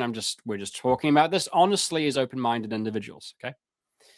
Um, if you're not open-minded, you know, be open-minded. Okay. Yeah, the other stuff, we've sort of already talked about. So let's move on then. We're nearly nearing the end of this video. There's 3 more things I want to look at, and then we're gonna do the live chat. First, I want to now look at, are these real? Let's do that, and then after that, we're gonna ask, if the bulk of near death experiences are true, how would we have to modify Christianity? And then we're going to have a conclusion of, what do I think we should do and believe in light of everything we've just talked about. Okay. And then we'll get to the light chat. So, are near death experiences real? Well, first of all, I have to say, I believe they are real. I don't believe they're all real. That would be insane to believe in every reported near death experience. This might come as a shock to some people, but some people are liars. They do lie and they make up crazy stuff. Okay. Uh, people make up horrific, horrific lies. They lie about other people. They make up lies out of thin air about other people to put them in prison for life, to have their reputations and lives ruined. Sometimes they do that about people they don't even have a personal gripe with. They just do it for fun. There are liars out there. So yes, I have read near death experiences online, and I read them and I just thought, you know what? I don't believe that this is real. There's a particular preachiness to it where, and the it doesn't sound like someone's trying to they're struggling to put into words what they've experienced. It sounds more like they have written this to advance a particular idea, and they're using the terms are too familiar. They're like, I met with the great spirit, who by the way is blah blah blah, and also it's like, oh, that's a bit weird. Most of them are like, I saw this light and it was very cool and amazing and it made me feel very loved, and I don't quite know what to make. But then there's ones that's like, I met this. Yeah, you know what I'm saying. Okay, so, but yeah, I do believe that near death experiences are real. That a lot of these are real. If someone told me that they died, their heart stopped beating, and they floated above their body, and they saw their body being operated on. They saw this big light, and they felt this overwhelming sense of love, and they had a life review, and then they came back after they heard it's not your time. Like that's very plausible to me. There are millions of people who've had that experience. Okay, but uh, could it be demonic? Could it just be your brain tripping out on DMT? But what I'm saying is, I do believe that people have had the experience. Is the experience real? As in, did they actually go to heaven, or is it an induced experience from your brain, the chemicals in your brain, or from demons? That's the question. But what I am saying is, I do believe that the large majority of near-death experiences are real in the sense that the person isn't lying. Okay, I find it very hard to believe that there's 550 people a day in America all lying about this, and it's that's just strange to me. So, and it seems like almost it's common for someone whose heart stopped beating to have the experience. So I think it is a real thing. It's just that what is the cause of it? So they're not lying. That is their experience. What's the cause of the experience is the question. Okay, so with that out of the way, so I think it's undeniable that it's real. That isn't, like I just said, that the people aren't making it up. That leaves us with a few options. It's demonic. It's chemicals in the brain, or it's real. Can't think of any other options. You can't say it's angelic, because then it would be real, because angels are like on God's side. So is that real? You actually went to heaven. You actually met your dead relatives. That happened. Or it's your brain is tripping out on chemicals. It knows it's about to die. It's panicking. It's like, let's just release some happy chemicals. And then it's like, and it creates this dream. Or it's demons. So let's start with the chemical one. We've already talked about this a little bit. It's hard to believe because these experiences are incredibly lucid, coherent, detailed, and people say that they felt more real than their normal life. It did not feel like a dream. That's almost unanimous. It didn't feel like a dream. It felt more real than real life. Okay. And it didn't feel like a DMT trip. It didn't feel like an acid trip. It didn't, there's nothing else like it, is the claim. Also, even if you could believe that the brain can release chemicals that would give you such an experience, why are they also consistent? Because again, when we all have dreams, it's all different. Every dream is unique. Every person has different types of dreams, you know? So why are they all so consistent? That's very strange. And this transcends cultures, nationalities, ethnicities, religions, Muslims, Hindus, Christians, Buddhists, Jews, atheists having the same experience. So it's not like the brain's like, oh, I better give myself a happy experience. Let's pull from my what I've been raised to think heaven would look like or something. But it's all, and everyone's having the same thing. But also, is the brain even going to do that? The brain's There's no blood flowing to the brain. The brain's like, quick, I need to create a dream that's just like heaven. Why? It's just pretty hard to believe. But there's also just the fact that lots of scientists say that this isn't even possible anyway. The blood has stopped flowing to the brain. So you shouldn't have any experience at all, let alone something so lucid. So and then of course there's the stuff when someone comes back and is like, oh, this happened, this happened, this happened when I was unconscious. It's like, how did you know that? And they see things they shouldn't be able to have seen, like things it's impossible for them to see, like above above objects and stuff. This is all also quite common. So I don't think it's chemicals. Okay, I think they're real, and I don't think they're chemicals. So that leaves us with two options: it's real or it's demons. But like actually, one other last comment I want to make about the chemical one, and this is a similar argument I'm going to make against the demon interpretation, is why would a Christian not want to believe in a near death experience? It's because it challenges their theology. I think I can reasonably guess that one of the main ways it would challenge your theology is because it points to salvation being a lot more inclusive than you'd think, and that a lot of what you think are the lines about salvation aren't actually there. And that would be bothersome to a lot of people. Okay. So let's say then that what if someone like that believes that actually what will really happen to, say, a non-Christian or a Roman Catholic who's died is they're going to go to hell, to eternal conscious torment, right? So God's going to torture them. The God of love is going to torture them consciously forever, okay, forever and ever and ever and ever and ever and ever and ever. He's going to keep torturing them, that they'll consciously experience forever. Okay, so that's what's going to happen to them. So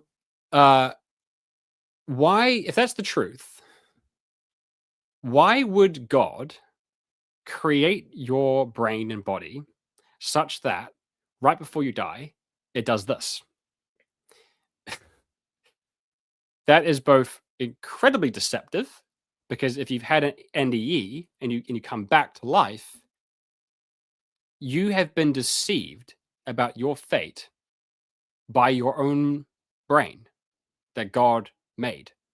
And it's the most real experience you've ever experienced. And God designed the brain to give you such a real experience. So there's no way you could ever believe that what you experienced wasn't real, just like how God designed it. And it's completely deceptive. You think God did that? If you think God made everything, right?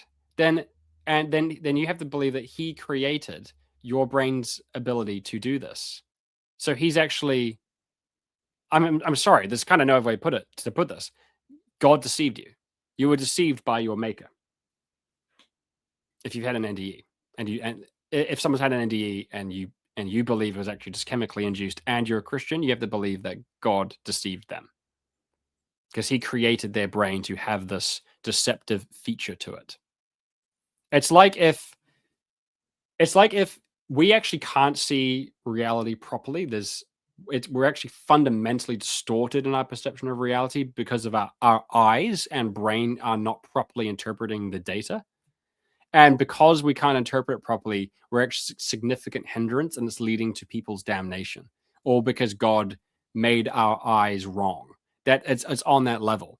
You're saying that God has given has allowed millions of people's brains to give them an experience that actually dupes them into being damned because they think that they're on good terms with God when they're anything but. Really? I find that absolutely impossible to believe. That's just ridiculous to me. And I also have to say, this is just where Christians like this just for me become insufferable, because it's like, on the one hand, you got Christians who are perfectly happy to believe in miracles and stuff that fits with them. But then when it comes to near-death experiences, of which there's far more evidence than miracles, they're going to go, oh, that's just chemicals in the brain. So all of a sudden, they're going to turn into the most skeptical atheist ever when it comes to this phenomena, because it doesn't fit their theology. And when it comes to things that do fit their theology, they're going to turn into the most gullible dupes ever. Like, okay, it's very silly. I don't take any of that seriously, okay? And by the way,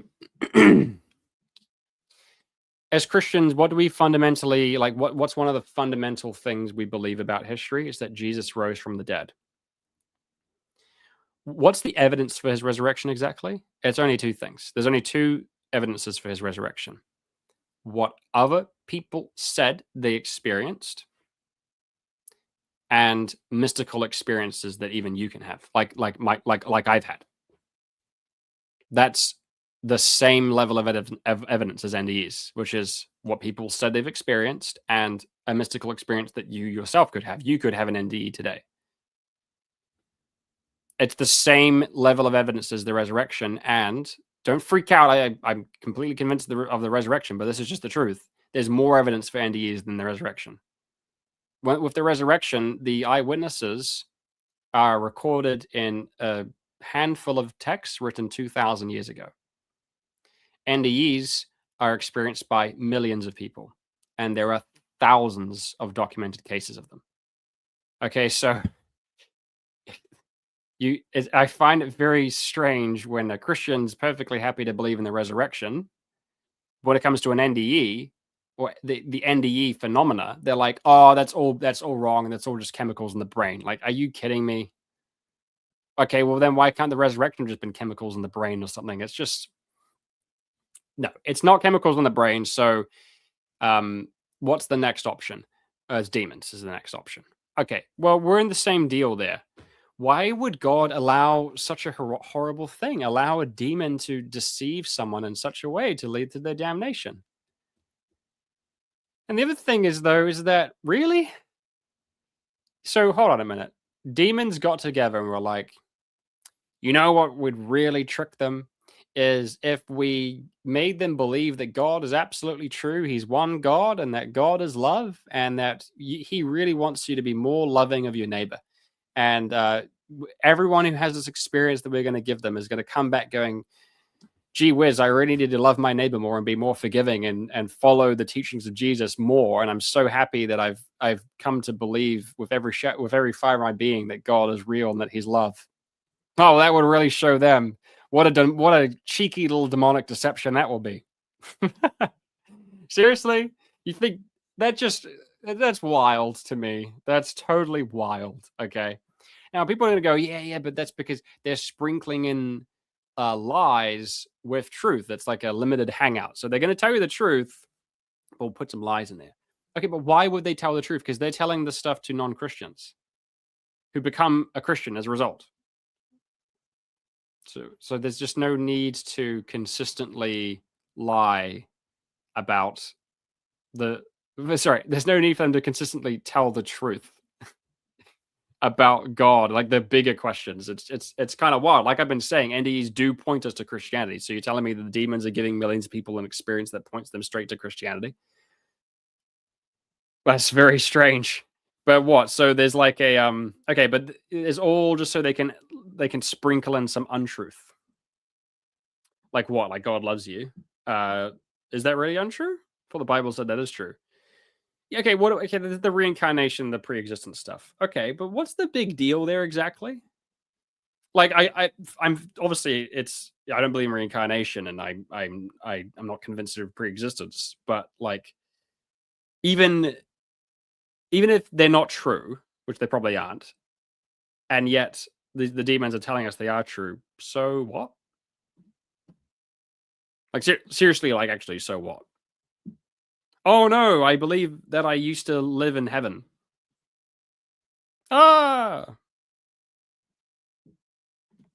who cares? It's just not a big deal. I find that one so bizarre when Christians are like, do you know that Origin believed in pre-existence? It's like, okay. So I mean, I guess it's a bit, eccentric, but I don't get what the big deal is. Like, who cares? Oh, boo! Pre-existence. Oh, so what do you believe in? You believe in creation ex nihilo? Well, like God just pops you out of nothing, and you have like a consciousness that's like has nothing to do with his. That doesn't make any sense. And you'd basically be a god at that point. Like you would be a god. It's I just don't understand anyway. So okay, demons are like, oh, we're gonna trick everyone into believing that there's one God, that He's love, that He wants you to be more loving and obey the teachings of Jesus more, and we're gonna do all this and actually bring millions of people to Christianity just so that we can deceive them about believing that there's pre-existence.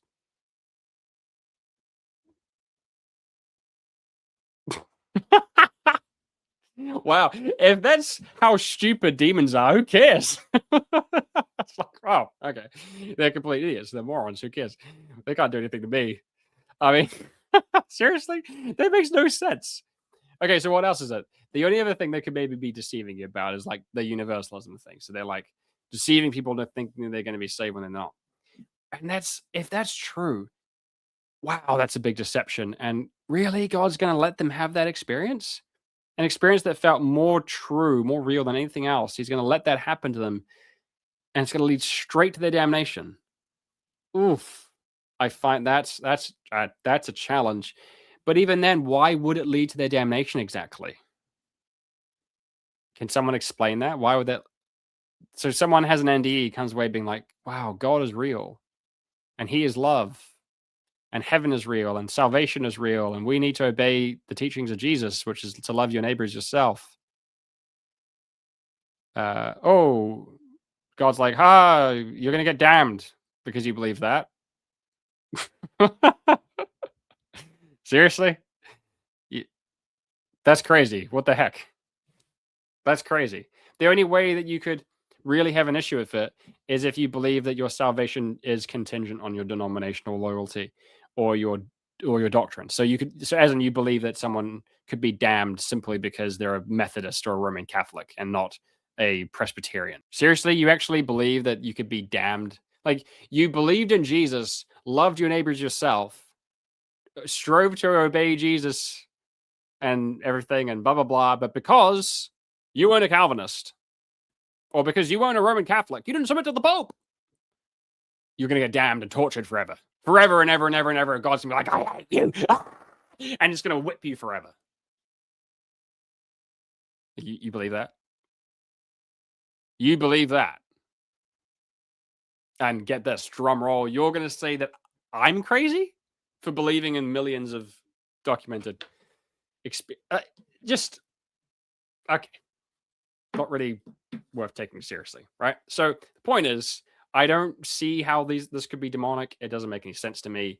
I don't see how this could be chemicals in the brain. So where does that leave us?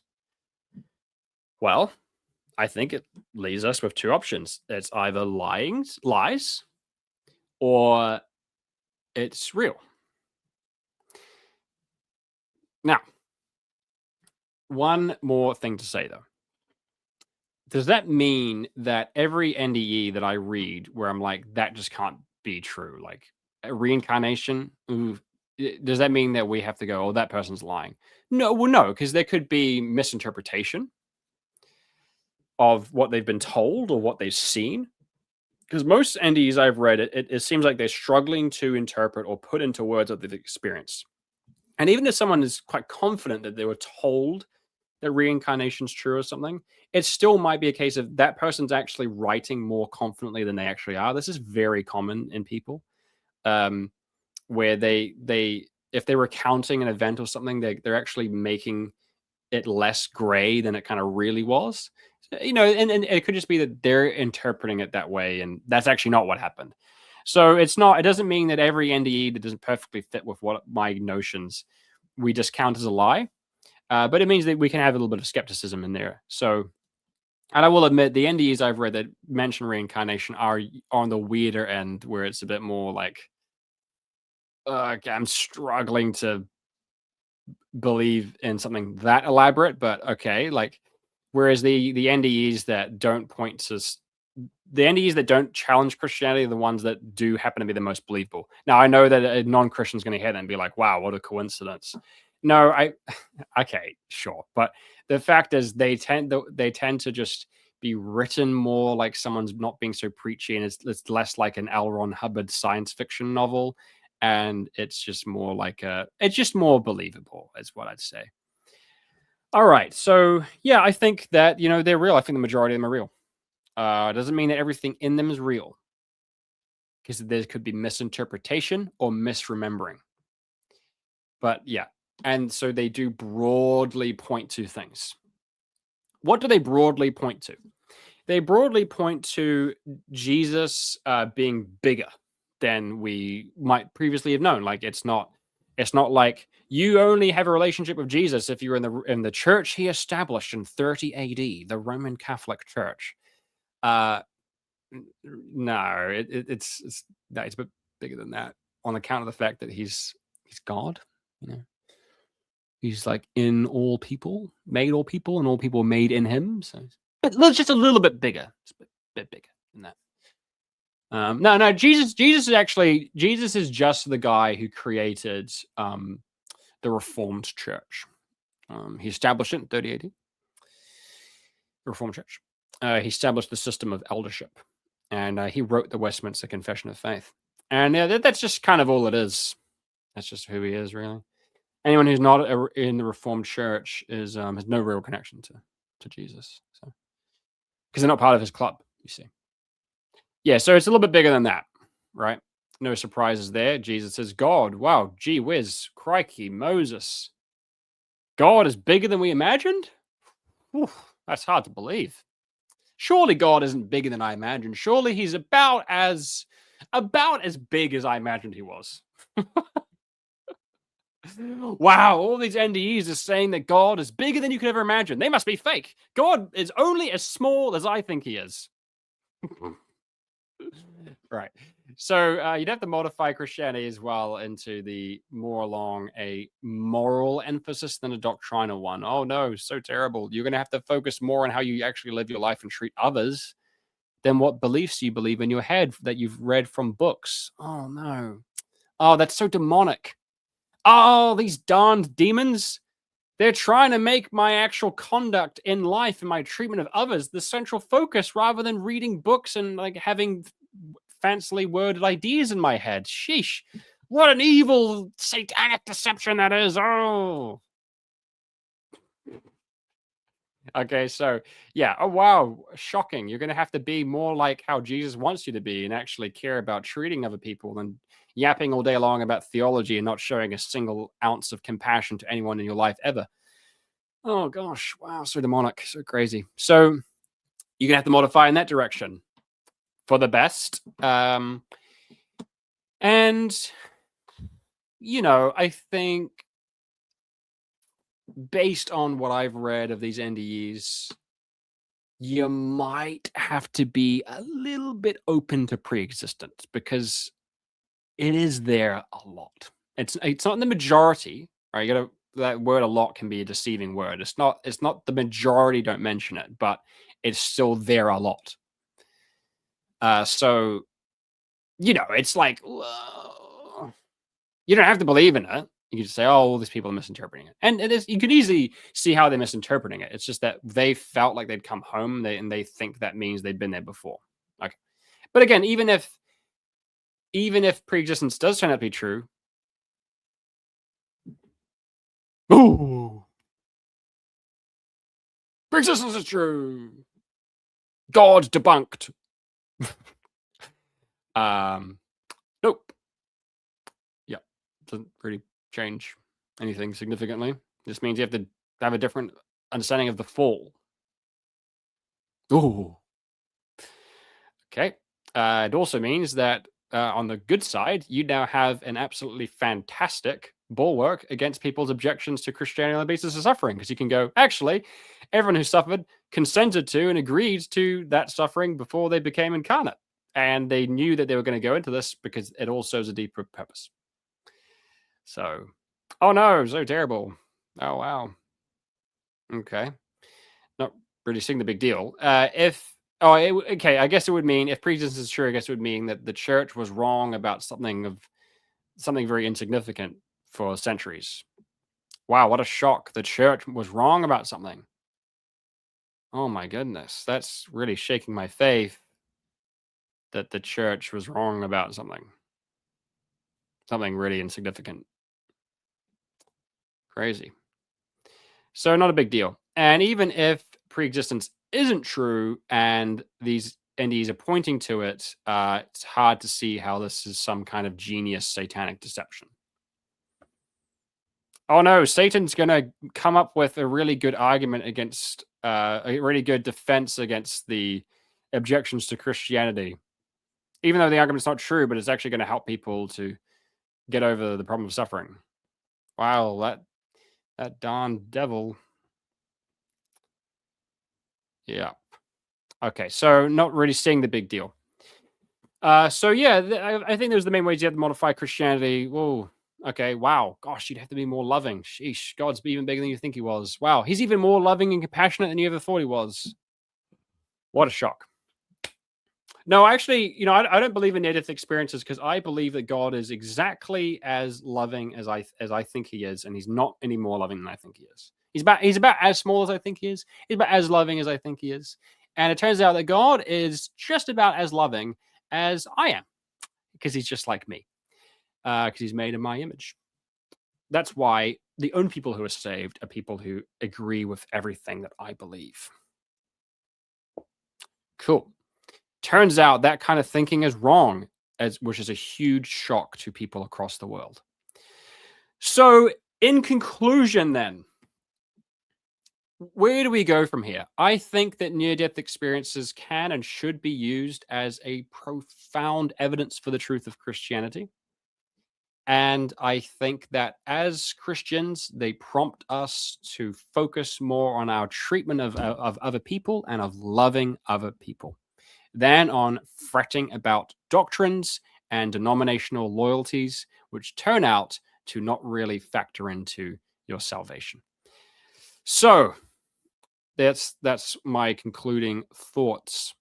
And with that out the way, let's get into the live chat. If you have any questions, any pushbacks, any insults, any compliments, any encouragements, chuck them in. Okay. So here we go.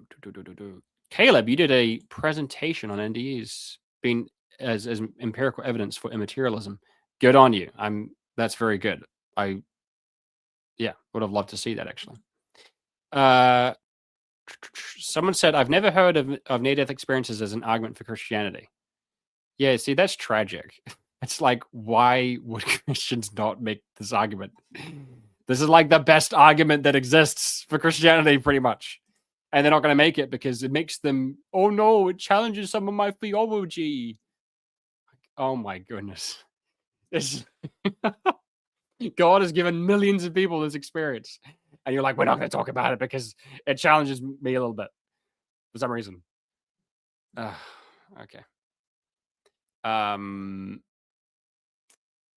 Dr. Gary Habermas is a Christian and has studied near-death experiences for a long time. Some really good videos here on YouTube. Yep, check those out.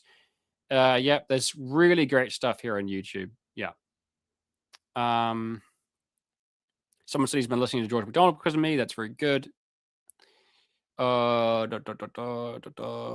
Someone said, in my opinion, it is the most important issue and question ever. The NDE question. Yeah, it's up there.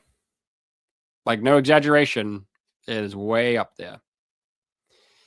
Perfect love casts out fear. Yes, that is what the Bible says, and that's what near-death experiences attest to. There's no fear in love. When you encounter unconditional love, there is no fear. All fear goes away. There's a huge reporting and collection bias that I ran into when studying this more deeply. Some researchers point this out and find have attempted to get more accurate data. Yeah, there's always going to be biases and stuff. I don't know. The database that I've spent the most time on, it's over 5,000. It's people just giving their experiences. I'm reading it through, and I feel like I've got a pretty good idea of the gist of these NDEs and the gist of what's true and what's not so true.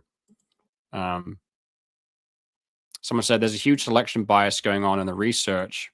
I ran into this studying it more deeply. Many researchers admit this when asked. The issue is negative experiences are underreported. Sure, but when we're talking about stuff like this, I have no reason to believe you. You understand? Maybe you're right, but I have not encountered this. I haven't seen anyone claim this, like anyone. So I don't know where you're getting it from. I have no reason to believe you. You might still be right though, but yeah. And I've read negative near-death experiences, but they're only temporarily negative. So it's usually like they have an experience of punishment, and then they come out of it. Is an Anglican who aligns with Eastern Orthodox like 90% of the time still called an Anglo-Catholic? Yeah. Okay. Let's keep going. A few people having a conversation amongst themselves. Um, okay.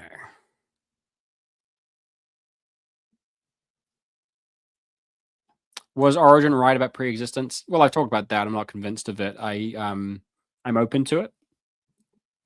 I just don't think there's enough to believe in it, to be convinced of it. But yeah, like I said, if he was, what exactly does this change? It only really changes how you understand the fall and sort of the process of creation and stuff. It doesn't really impact much. We already believe that Jesus pre-existed and became incarnate and then returned to heaven. So it's not, um, I struggle to see what is so crazy about it, to be honest. I have that with a lot of things. There's a lot of things people are like, that's so crazy. I just don't see how that's crazy. And then they believe things that I think's crazy because they are crazy. Like they believe that babies who happen to not get baptized are getting tortured forever by God consciously. But they think that pre-existence is crazy. Sort of when you encounter people like that, it's sort of eerie, kind of creepy. There's a creepy aura I get from people like that, where it's like they're a bit demented. I'm not trying to be mean, but there is a sort of a dementedness to it, where they believe in things that are so sick and vile, and they don't even seem to see that it is. And then they try and gaslight you into thinking you're crazy if you don't believe what they do. And it's just like, oh, it's really gives you the ick.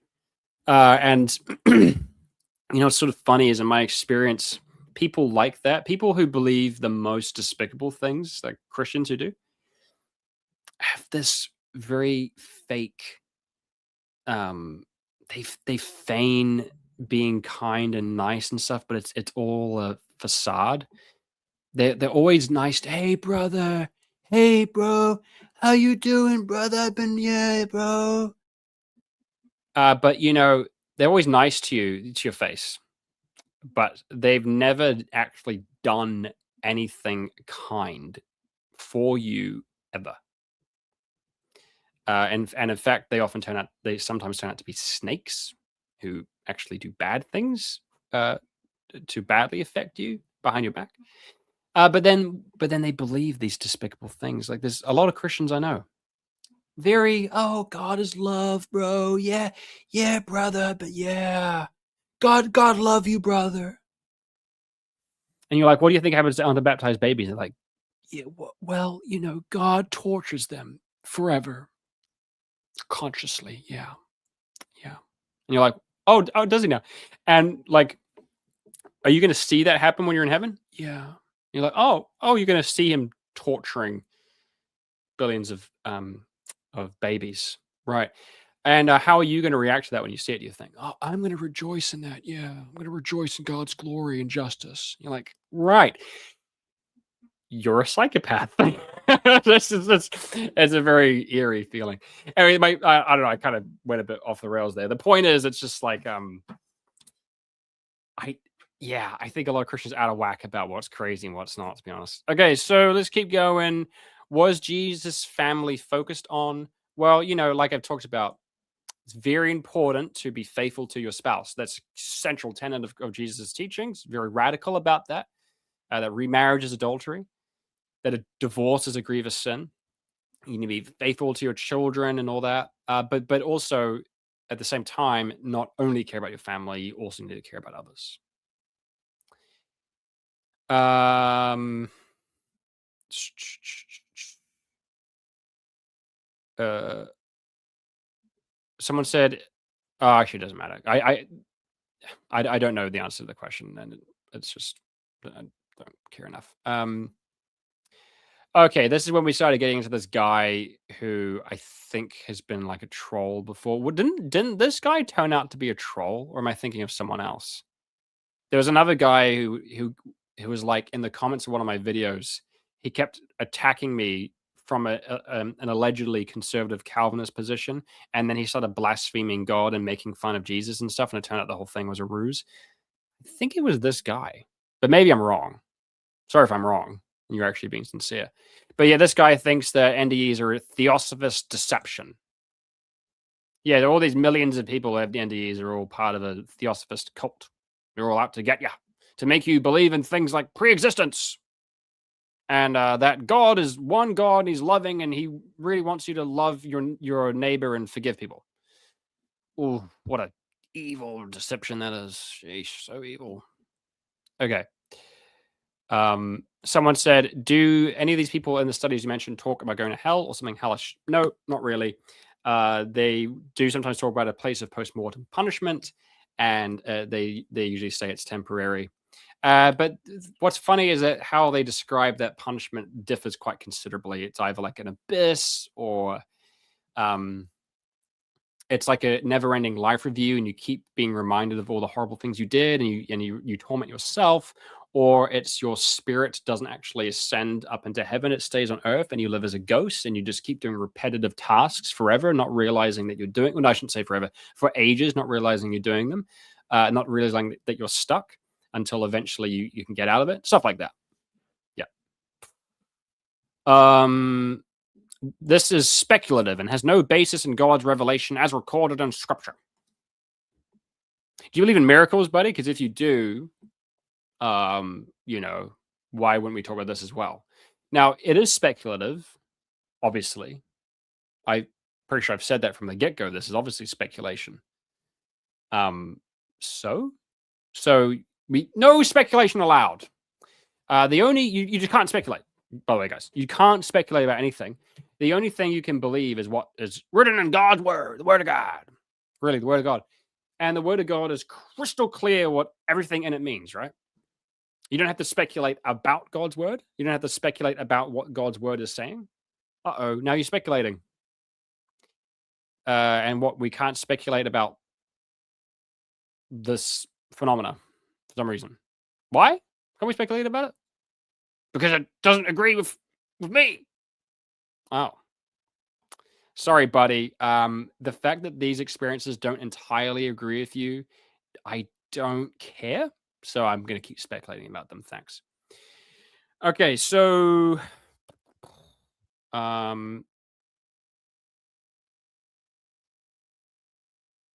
he goes, just passing by and leaving you to your attempt to invent your own cult by reheating old falsehoods. Yeah, I feel like creating a cult is just about the most opposite thing to everything I've been trying to do in my online ministry for the past like 2 years. uh, it's not exactly a very successful business model if you want to be a cult leader, to be like, your salvation doesn't hinge on membership in a particular church. Wow, crazy. Very cult-like. Very cult-like. It's very cult-like of me to believe that Christians of any stripe are still right with God so long as they obey Jesus' commandments. It's really cult leader stuff. So anyway, yeah, thankfully people in the comments were like dogpiling on him and pointing out that I'm just reacting to I oh no, he was making it. But yeah, they were, yeah. We're just talking about the data, guys. We're just talking about the data and trying to, interpret it as Christians.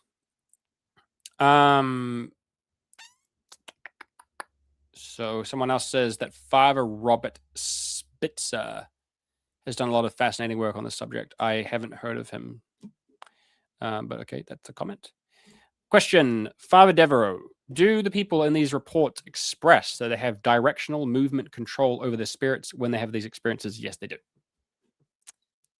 Funny enough, so the beings that they encounter and stuff are either just light, they emit light, or they do visibly look like their dead relatives, or they're very commonly described as being humanoid with translucent or transparent bodies that glow a bit, like they glow, but it's not like blindingly bright. And there's a colorful, like aura or energy or orb, colorful in their chest. Very, very, very common description of what they see. It would be hard to infer these accounts are longer demonic. Saying you have more to learn and you need to go back and love your family would seem antithetical to the aims of demons. Yes, it would. Um, yeah. Um, how do these near-death experiences compare to DMT trips? Everyone wants to talk about DMT these days. I think that's because of Joe Rogan. From what I've looked into, and I've heard this from academics as well, they're very dissimilar to DMT trips. So yeah, there's not much. NDEs are just like consistent themes: light in a tunnel, leaving a body, da da da, lucid, coherent. This doesn't describe. This doesn't relate to DMT trips, which do appear to be more on the demonic side of things. We have like little weird elves and gnomes uh, telling you stuff, and you see Aztec gods and symbols. That's a bit more on the demonic end, right? Which is not a surprise because DMT is you taking drugs, and a near-death experience is you dying and your soul going to meet its maker. So, yeah.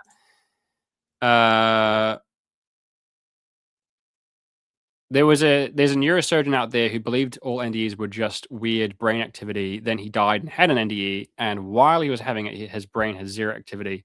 Per the neurologist. Oh, interesting. Can you? I don't know who that is, but yeah, it sounds plausible. Someone said we almost got the first crash out free stream. Must be DMT in your brain. I don't know. Yeah, I usually crash out about. I'm very passionate. I crash out about stuff that really, really gets me upset. Like when people deceive other Christians deceive other Christians into believing in absurd stuff, and it makes them actually go against the teachings of Jesus, and they have a worse life as a result, and it actually just does harm to people. With this issue, it's more like the people who don't believe in NDEs are kind of just annoying and silly. There's nothing that's getting me exactly just sort of incensed or anything. It's just sort of them being silly. So not enough to motivate a crash out, although I probably already have crash out, I think. But that was more of a comedic bit. DMT trips often described in the same way as being more real than real life, not a dream or vision. Yeah, well, DMT might be real. This might be a demonic experience. I don't know. I haven't looked into DMT enough. I know the gist of it, and I've spoken to people who've done DMT and said they saw crazy stuff like Aztec gods and gnomes and elves who kept trying to tell them about gravity. Yeah, it was wild. So, okay. Someone said, "Pray for my ecclesial anxiety and anxiety in general, please." Okay, but yeah, I don't know if you've watched this video and the two before it. I just hope that you see what I'm saying. And man, sheesh, think about these NDEs. There's what I've been saying the last two live streams where I'm like trying to argue theologically and from the Bible for why ecclesial anxiety is you shouldn't have it. And now in this video, I'm actually giving you like evidence, like concrete evidence that your ecclesial anxiety is is unnecessary. So anyway, I'll pray for you. It's a wicked glee that some Christians have with the idea that there are people out of God's love and are deserving of punishment because they don't believe like they do. Yeah, when Christians seem to relish or enjoy the thought of people that they don't like or agree with being damned to hell and stuff, that's when it gets really quite sick. And that kind of creepy, it's not quite creepy, it's like an uncanny valley aura vibe I get from people in those situations is quite heightened when they're like that. Someone said, "This is why I avoid churches and a lot of self-described Christians. I had a group of them uninvite me to something while quoting Jesus and wishing me to be covered with his blood." Yeah. It's a lot of horrible stuff that Christians can do to people. That's for sure. Yeah. What's interesting is that the reported ECT visions or dreams tend to be just theatrical, red-horned, creepy monsters stuff, whereas the NDEs tend to be much more fundamental. That is, NDEs seem much less dependent on contingent depictions of hell in popular media. Like one dream warning of Eternal Torment in Hell video I saw was basically just a dude experiencing the Greek mythical Hades or Dante's Hell. That's an excellent point, Caleb, as usual. Yes, I have seen videos and stuff about people go, I had an NDE and this is what I saw. And it's like, there's the devil and he had these horns and he was like whipping these people and they were like, ah, they were like burning in this fire. You're like, really? Really? Oh gosh, it turns out that hell is just like the most stereotypical cartoonish depictions of hell in popular culture. Wow. What a coincidence that is. Yeah, whereas the NDEs are more, yeah, just, yeah. And I have to admit, like every video scene of this guy describing his NDE of hell, and it's very traditional and cartoonish. They don't sound that believable, I have to say. Anyway, there's actually, I'm just realizing there's so much more I wanted to do in this video that I've forgotten to do. Like I was going to quote more NDEs to you and look into them, but we don't look, it's nearly 3 hours. It's getting a bit ridiculous. I always intend these videos to be 2 hours and they always go much longer. So maybe we'll talk about NDEs another time because there's so much more to talk about. We could talk about this for hours. We could do a whole series on this, but I think we'll leave it there. We've covered it enough. And so I hope this video has been interesting and entertaining. And, you know, we don't quite know what to make of NDEs unless you've had one, but I haven't. So, you know, it's just, I don't know. But I hope at the very least this video has encouraged you to, has encouraged your faith and made you see there's tremendous evidence for God's existence and for the truth of Christianity. And that it will encourage you to think, you know what, maybe actually God cares more about loving people than about right doctrine. And, you know, maybe rather than fretting to and fro in my mind about doctrinal issues, I should pick up the phone and give my mom and dad a call and tell them I love them. Or I should reach out to that friend of mine who is going for a really hard time and he hasn't been, you know, I haven't been messaging him. He hasn't been messaging me that much. I know that's because he's actually quite depressed. I should reach out to him, see how he's doing, take him out for lunch. And, you know, I should treat people well. I should forgive that person who hurt me. And next time a friend of mine or a family member does something really good, I should actually go out of my way to compliment them and make them feel good. And, you know, maybe I shouldn't try and hurt people's feelings and I shouldn't call trans people demonic freaks who are going to burn in hell forever and that kind of thing. Maybe I should be nice and kind. You know, how about that? So, yeah, I hope that encourages you to do those things. All right. Thank you, everyone, for watching. God bless you all. Please like and subscribe to the video, and I'll see you in the next stream, which will be back into the ecclesial anxiety series. This isn't explicitly part of that series, but I think it is definitely contributing to that wider goal of mitigating ecclesial anxiety, as you can see why. Okay, thanks, guys. God bless you. See ya.